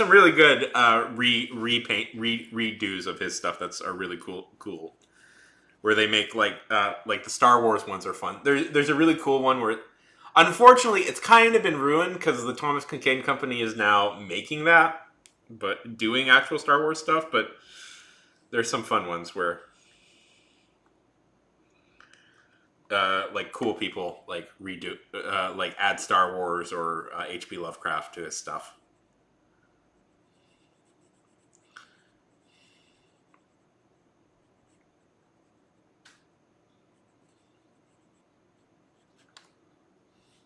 I like Thomas Kincaid's paintings because they're calming. Look at a fucking meadow, Finn. Look at a fucking meadow. Fuck off. He ruined landscapes, by the way. Yeah, landscapes are cool in painting, by the way, and he absolutely destroyed the reputation of landscapes, but.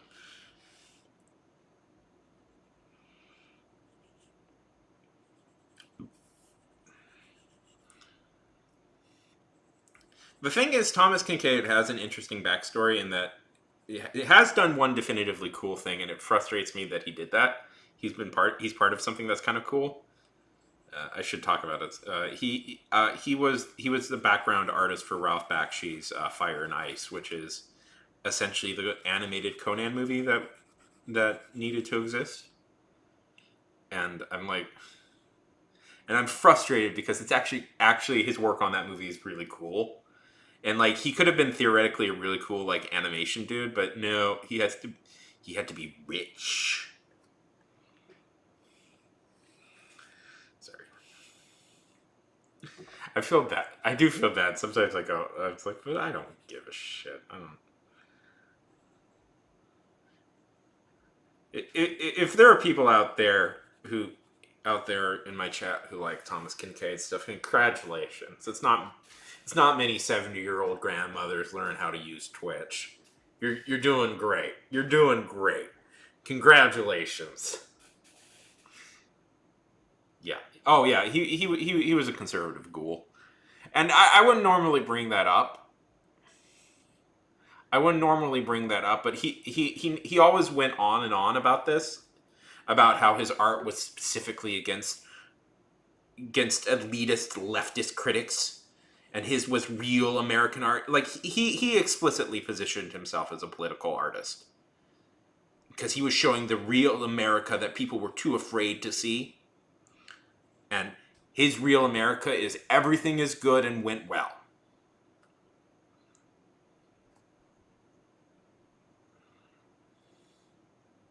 Everything is great and there's no problem. The fact that he was a hyper conservative ghoul and his mother benefited greatly from welfare. Like, okay, here's the thing. Like, Kincaid has a legitimately sad like upbringing. I have sympathy for the kid version of Kincaid. But the only reason Thomas Kincaid is alive today, managed to make it through, is because his mother was on welfare and used government stamps. Yeah. Yeah.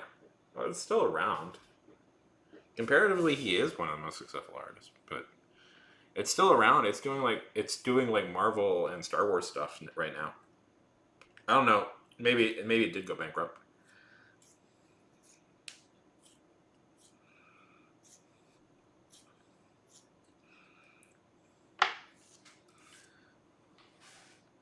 But a few years ago it was still around because they were doing all this Marvel. They were doing all this action. Seeing the viral Star Wars stuff, they started doing real Star Wars art, like doing official Star Wars art. I don't want to say real because the actual people who were doing it are much cooler. Were real artists compared to how boring Kincaid's stuff is. Sorry. I'm being so shitty. I'm like, fuck you. I saw a video of somebody trying to defend Kincaid and it made me so mad. I'm like, fuck you. It's like, but why are you being so mad? Because I hate it! Because it's bad! It sucks and he's a shitty dude! But I hate it first! Like, I like Clint Eastwood movies! Yeah. Yeah. I like Clint Eastwood movies and he's a conservative ghoul. Or, according to him, at least he's just very libertarian. Yeah. Yeah. Anybody who dies is a failure. Is this something? I don't know if I've missed this. I've not. Anyways, is this a Trump thing? Or is this like one of those that billionaire dude? Yeah. I would say, Ray, add more sex. People like sex. God.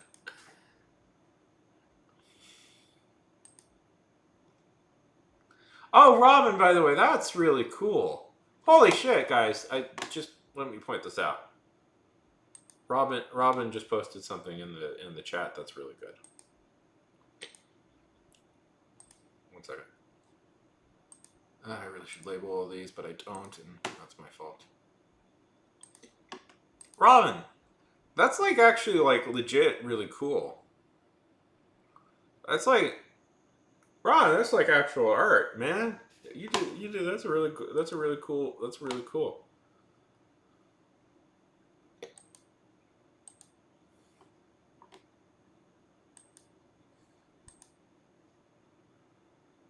At the core of Mino's philosophy lies a distinction between two special on. Okay, Ray, can you explain this to me in Star Wars? I get it more if you explain it to me in Star Wars. You know, I say that and I'm like, I read philosophy, but oh, wait, one second.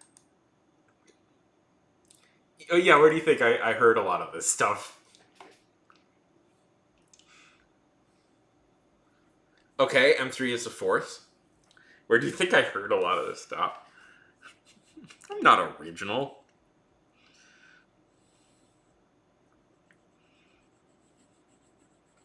I did hate Thomas Kincaid before that. I did have a particular dislike of Kincaid as an artist.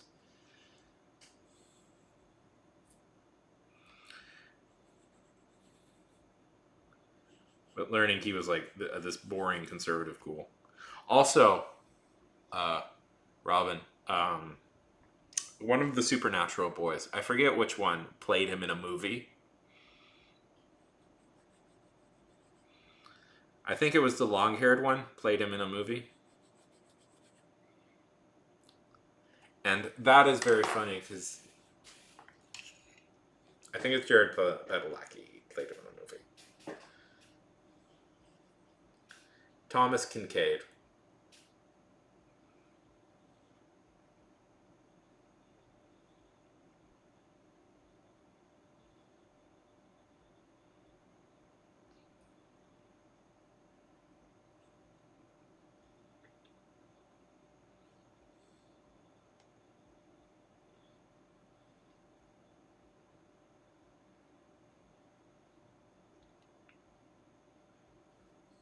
Okay, this is what Tom Kincaid looks like. Jared Padalecki.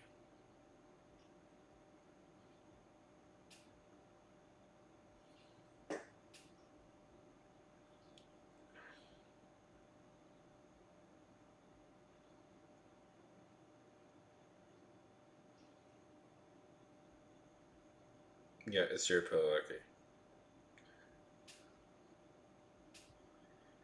And if you don't know, let's see. Let me find a picture of him because you probably know who he is, but let me find as Thomas Kincaid.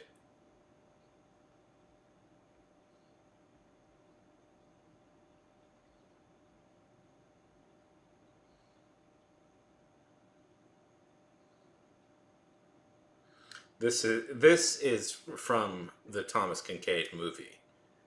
This is Thomas Kincaid. This is who they cast as Thomas Kincaid, is Jared Padalecki. Like super good looking floppy haired Jared Padalecki. And it's like, I'm saying it wrong, Jared. I apologize. But look at him.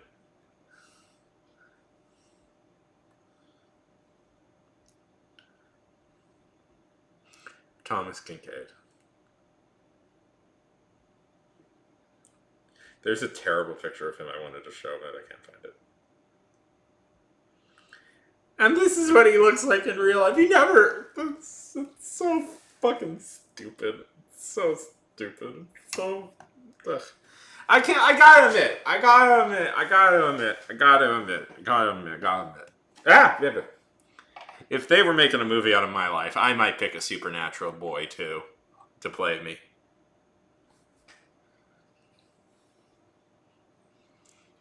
I might. I don't know if I could resist. I don't know if I could resist getting casting a super good looking male model type to play me.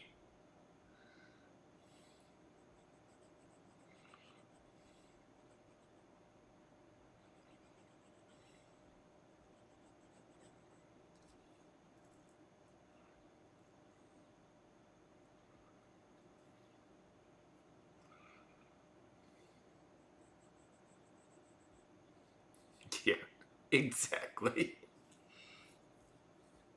Although if they do cast somebody, like, fuck it, cast somebody totally, like, don't even worry about, like, casting a white guy as me. I don't care. I don't care. I don't know. Cast, you know what? I'll cast Jenna Ortega. I'll do that.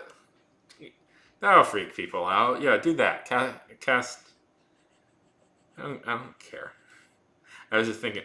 Yeah, cast her. Or I was thinking the girl from I would. Yeah. I'll go with Jason Ackles or. I mean, a few years ago, I would say Sure. Oh yeah. Oh yeah. Sure. I'll do that. Fuck yeah. Fucking hell, of course. Yeah, but yeah, Terrence Howard. Yeah, don't even give a shit about appropriate age. Just cast somebody like totally out of the blue for me. That's what I want for the movie of my life that I've now decided needs to happen. Like, let's see, 50 Cent cast. I want to be played by 50 Cent. Jason Momoa. I want to be played by 50 Cent. I want 50 Cent to play me. 50 Cent is a good 30 years older than me, but I want 50 Cent to play me. No, nowadays 50 Cent.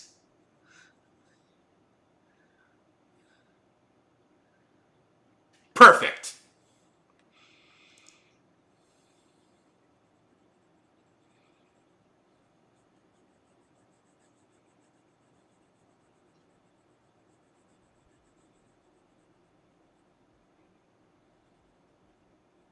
Or uh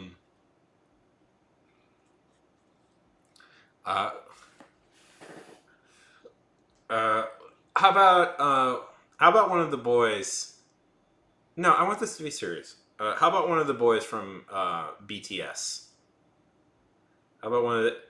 I'll go even bigger. Let's do one of the BTS guys. Or I'm now having too much fun with this idea.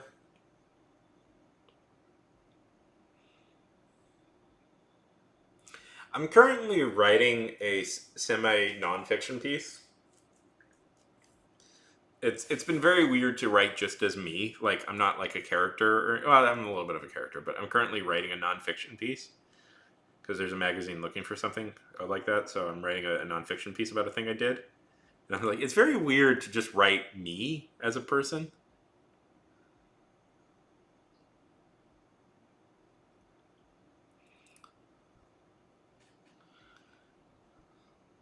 It's been very weird to write just for me. It's not a character. It's not like a fantasy person. Yeah, it's just me, and I've been like, let's see, who else would be totally inappropriate? Well, because the problem, like the real answer is it'll be like some actor I've never heard of. Because if I ever do anything that would make my life worthy of having a movie, it won't be until like I'm 60 where they make it. So it'll be like totally. I'll be just like some guy I've never heard of. We've never heard of right now. It'll be. But it's more fun to imagine actors right now. Like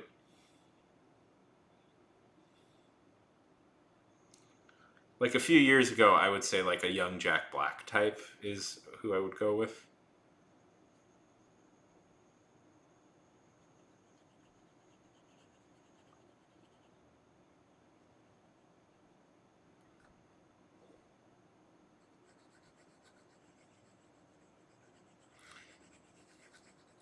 But I want Jason Momoa, damn it.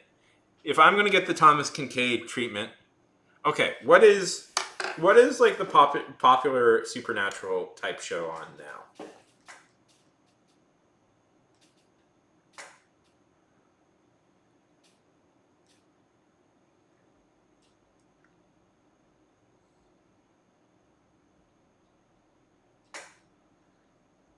I feel like it would be I feel like it would be Pedro Pascal or somebody.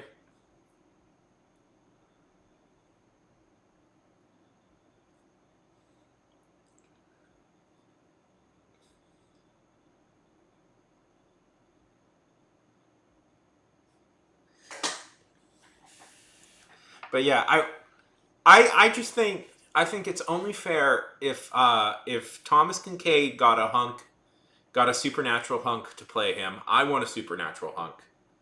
I want a supernatural hunk to play me. That's all I'm saying. I'm saying if it's fair for him, it should be fair for me. So if Jason Padalecki got Jason Padalecki, Listen, yes, theoretically, the balance of the universe should be Jason Ackles, who plays me. Yes, theoretically, that would balance the universe.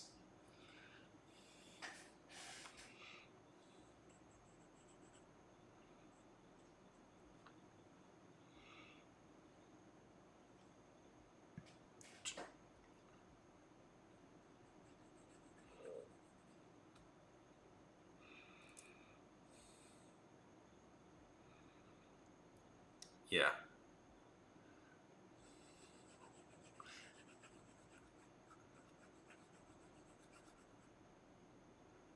What if they? No. Okay, they should make a movie about all of us, and let's have Haley Atwood play all of it. Yeah, Atwell. Let's. I know who you're talking about, Peggy.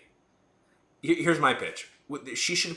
It should be a one-man movie where she plays all of us, and like we'll adapt the whole thing. We'll adapt all of our lives, and she'll play every single role.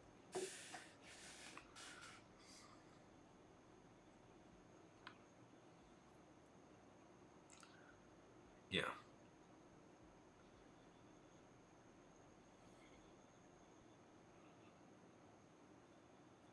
Okay, real question. Real question. Let's forget stupid flesh actors. That's stupid. I don't know why I didn't think of this in the first place. Muppets. My life story deserves to be told by Muppets.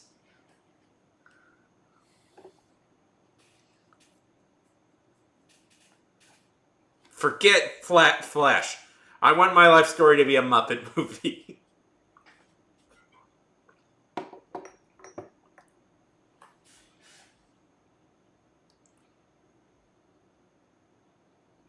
Yeah, let's test her range. Yeah. It'll be a one person movie. Like, it'll be like 20 characters, but she has to play them all.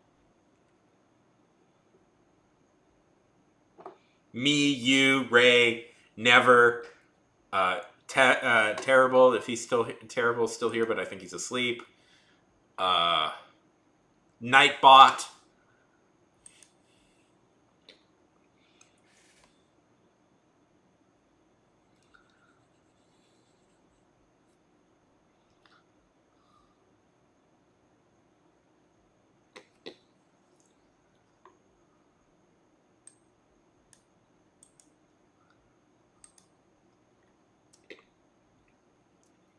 I could see that. Okay, yeah.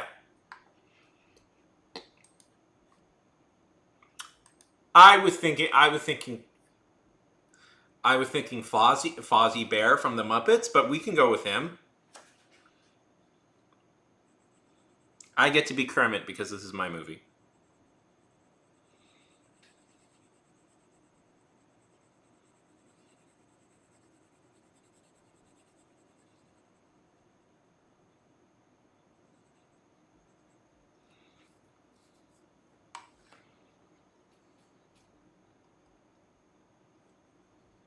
And Robin, you can be the one human actor.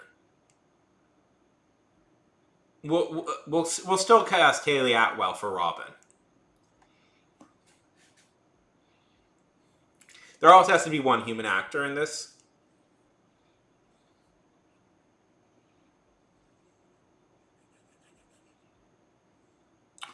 Okay, fine. You drive a hard bargain. You're entirely in claymation. Robin gets to be Haley Atwell. I'll be Kermit.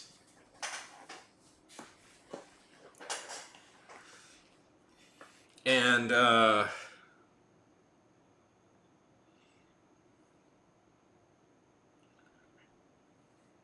rest will be, and everybody else will be played by the cast of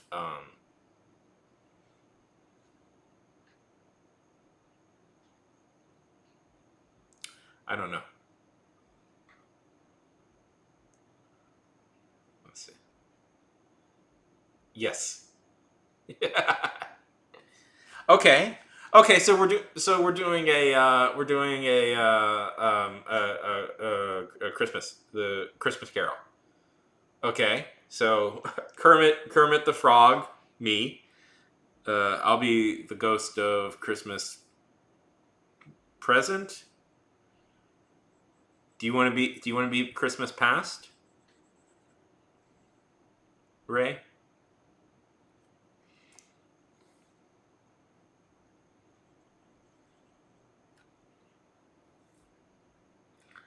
And I think that leaves Never as Ghost of Christmas Future, which I think fits for Never.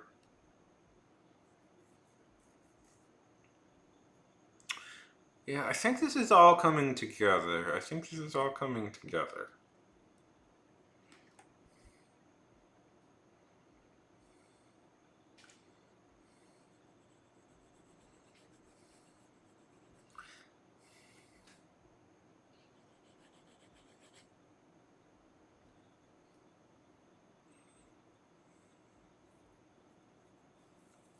I like how this started out as a biopic of me, and now we've turned it into Haley Atwell stars as Robin Wreckham in a Muppets in a Muppet claymation Christmas Carol adaptation.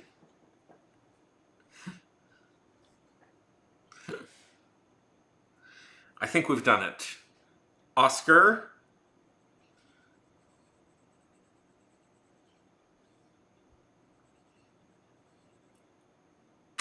Agreed.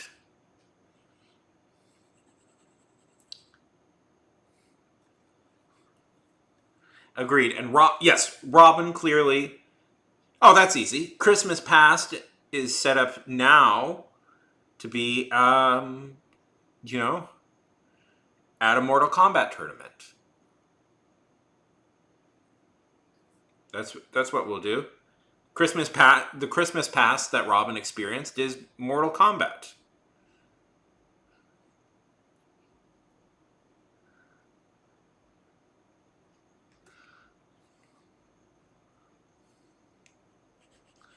So,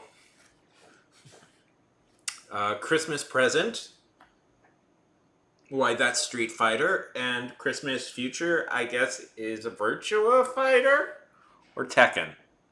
This has also become an adaptation of Mortal Kombat, Street Fighter, and Tekken.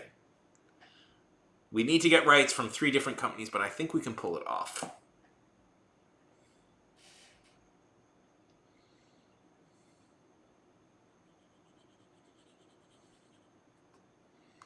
My vision is uncompromised.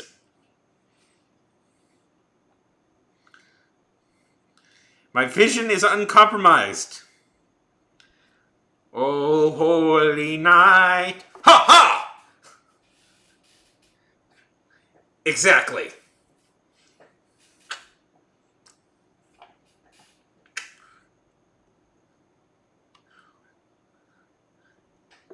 Also, Never, you're out as Ghost of Christmas Future. We're making Miss Piggy Ghost of Christmas Future. Sorry, Never. You had to speak up. Also, we're making Miss Piggy like Shao Kahn. She's pulling double duties. Finish him. No, I can do a Miss Piggy. Wait, I can do a Kermit. I'm Kermit. I'm Kermit the Frog. I'm Kermit the Frog. Hey, how's it going, everybody? I'm Kermit the Frog. And then lower. What? Yeah, it's the one impression I can do. I'm Kermit the Frog. Yeah, everybody. How's it going? I'm Kermit. It's cool. Oh, I could also do a Miss Piggy at one point, but it's... You can't... Oh, no. Oh, Kermit. Oh, Kermit, it's me, Miss Piggy. Look at me, I'm Miss Piggy. Hey, I'm Garfield. Hey, how's it going? Hey, John, it's me, Garfield. Oh, bother. Wait. So you're not doing Lorenzo music?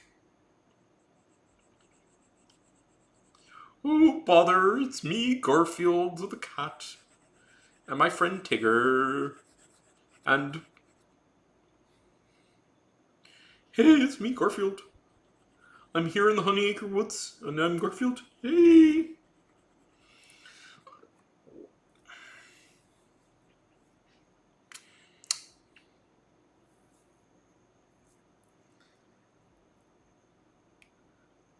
So, what do we have? We have...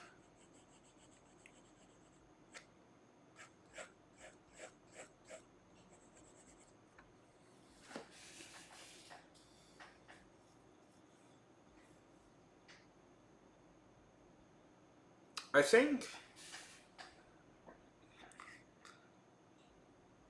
Okay, an ad is starting, so I'm just being quiet so the ad can go. Oh, holy night!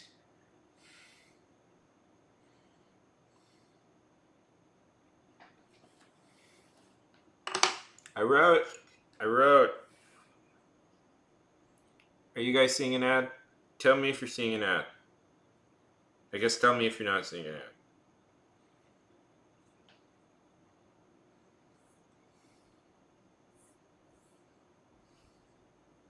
Okay. Hey, Liz. Ben Affleck would make a good-looking woman. I used to get like Seth Rogen a lot. No, you know who I used to get? I used to get Sam Bankman-Fried. That's the guy I would get a lot. Ugh. Not sad to hear those comparisons die. You guys want to hear a song I wrote? A Christmas carol I wrote? Oh. Is an ad happening now? If an ad is happening now, I'm just going to be quiet.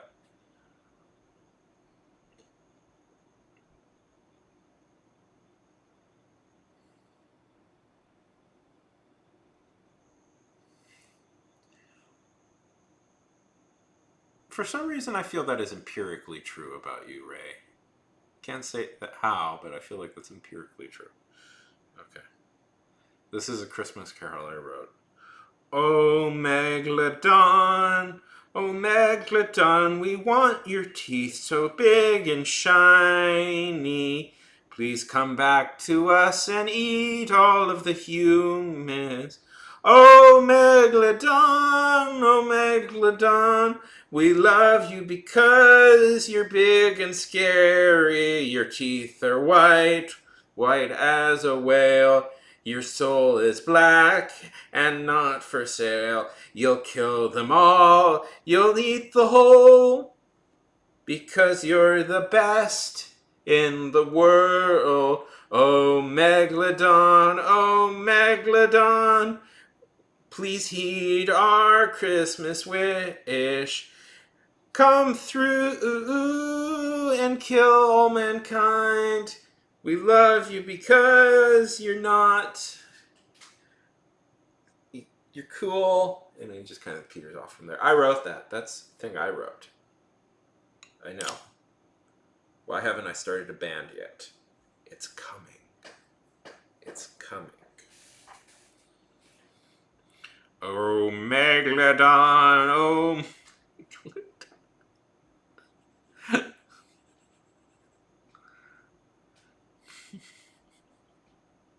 I swear I'm not drunk. I swear I'm not. I swear I have no alcohol in me whatsoever. I did have a smoothie today, but it was energy.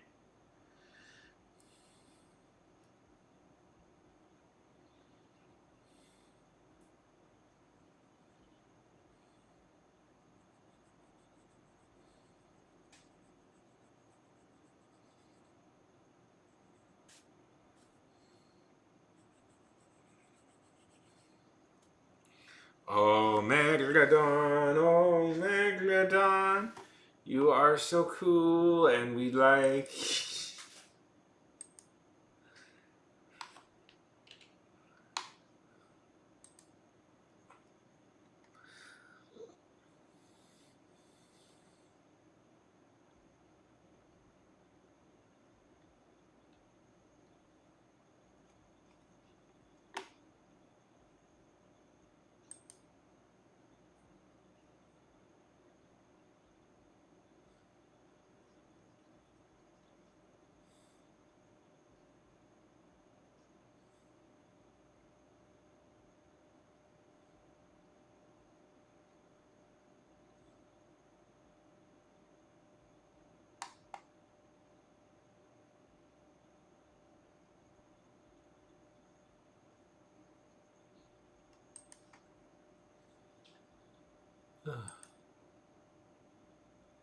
Shows his shaking hand, and then reads them a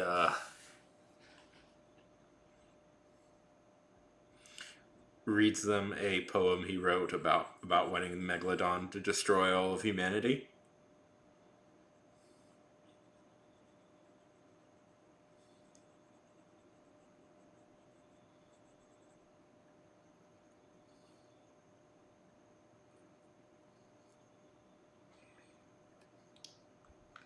Man.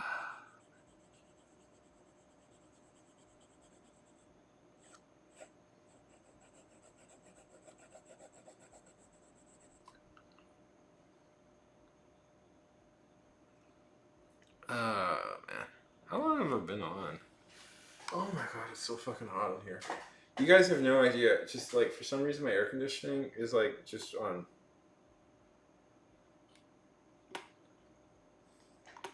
My air conditioning is just on and it's like it's fucking worst.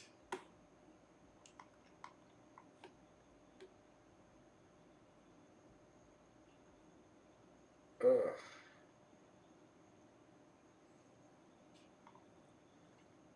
What do you think of her so far? I think she turned out pretty good. I think she's turning out pretty good. It's funny how these streams quickly don't become about like the art. Like I just do the art and nobody like notices it really at a certain point. I just noticed this by the way.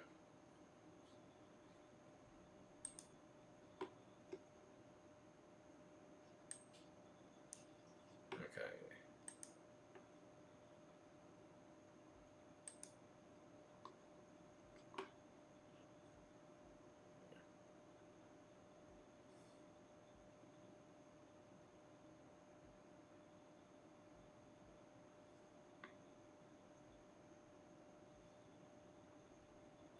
Who's I it is truly a terrifying and evil thing. Oh yeah. I've never heard of this person either.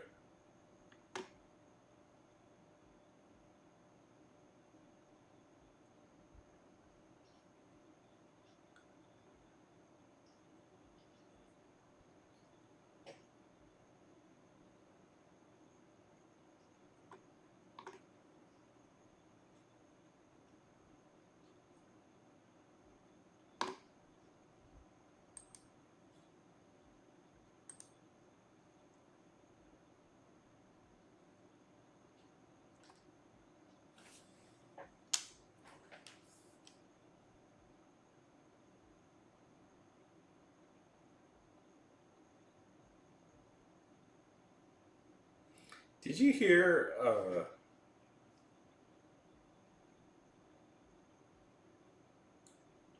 Adam Conover? A-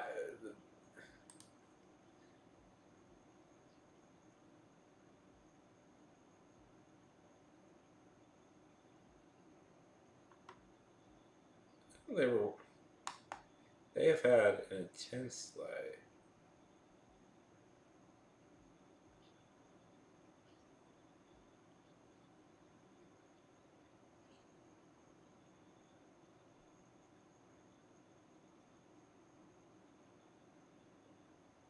Oh, they worked for Baroness von Sketch.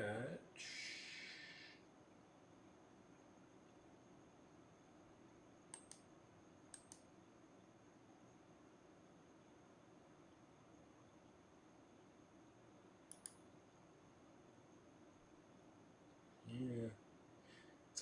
It's just a bunch of Canadian stuff that I've never heard of before.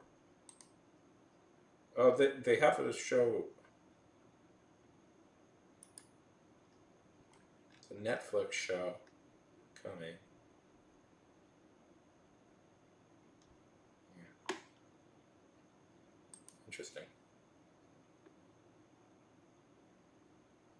Good night, Robin. Good night. Yeah, I hope you have a good time. Love. That's all we have in this world, Robin. It's all we have.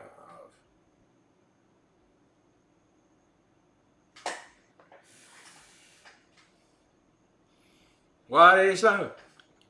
Baby, don't hurt me. Don't hurt me no more. Ooh, baby, don't hurt me. Don't hurt me no more. What is love? Don't hurt me. Don't hurt me no more.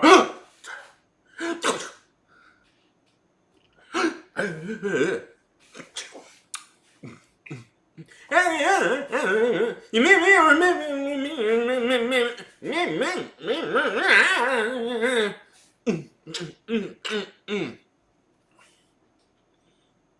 Chris Kattan, Will Ferrell. You have to be a certain age to get the bit I was doing. It is.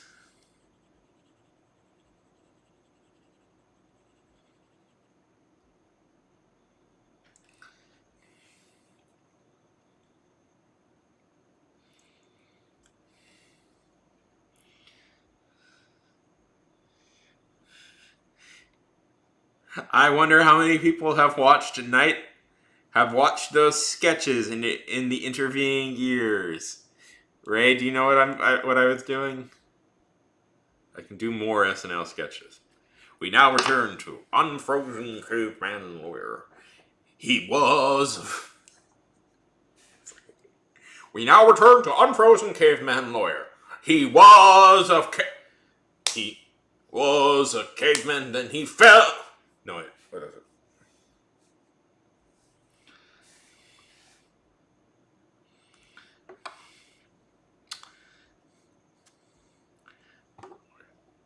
Unfrozen Caveman.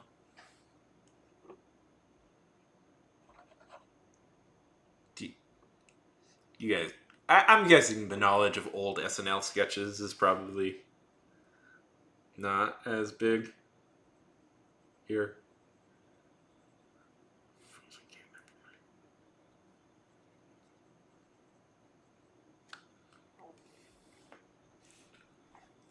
Okay, so you're gonna, unfortunately, we're gonna have to watch it now because I need you guys to understand what Unfrozen Caveman Lawyer is and why it's the best thing ever.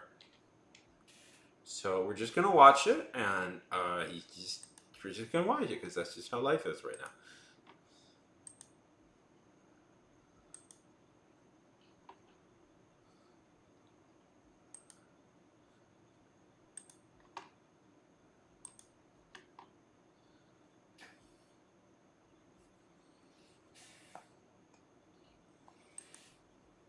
Oh wait.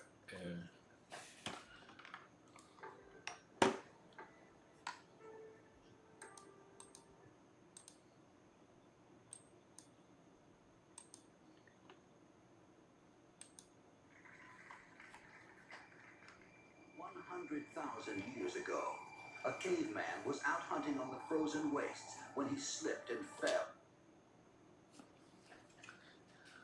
He actually wasn't. He was on a competing show called In Living Color.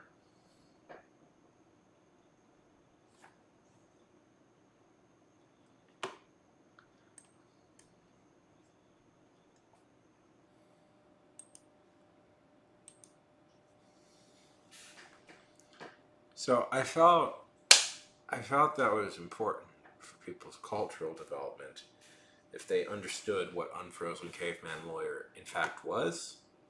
See, he was a caveman, and he fell in some ice, but then he got thawed out, and now he's Unfrozen Caveman Lawyer.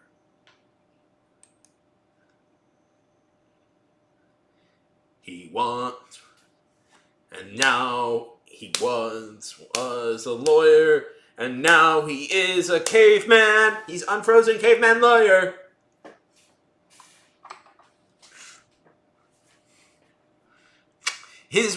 Our world confuses him and scares him, and sometimes he wants to run into the hills or whatever. Sometimes when he's driving in his BMW, he just gets scared and frightened when he gets a fax on his fax machine. He's like, are there these little demons that have sent this? I just don't know. He's unfrozen caveman lawyer.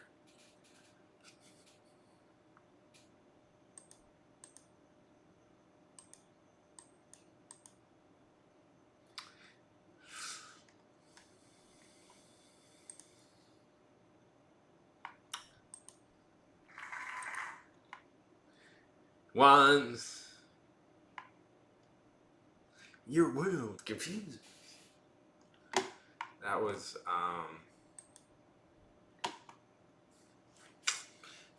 there's another one kind of like that. It's called Giant Businessman.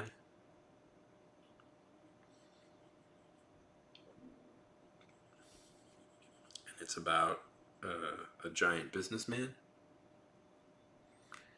He works real hard and he's giant businessman.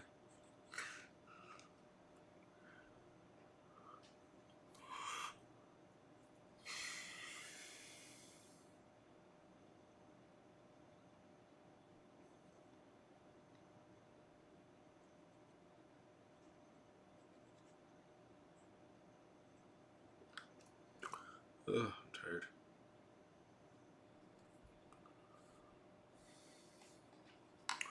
I don't think I got the energy to go on anymore, friends. I don't think I have the energy.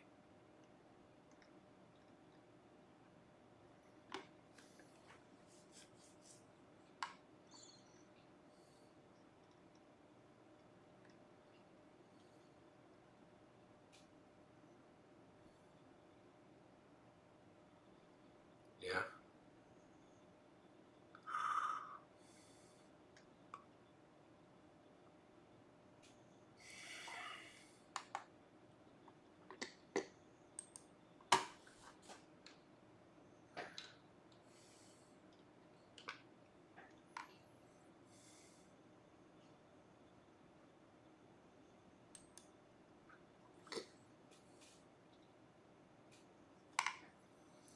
Okay, I don't think I got...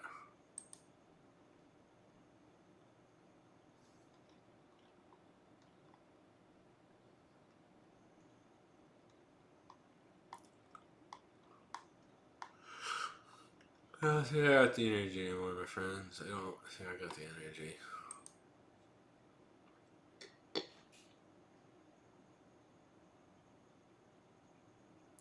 I think we're gonna raid our friend the Bat Tree and call it here, if that's okay.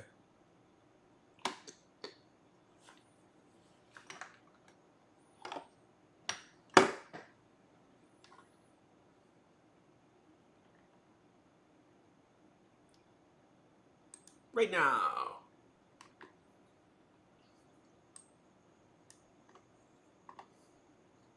Thing I'd like to see her somewhere. If they wanted to, mate. Yo!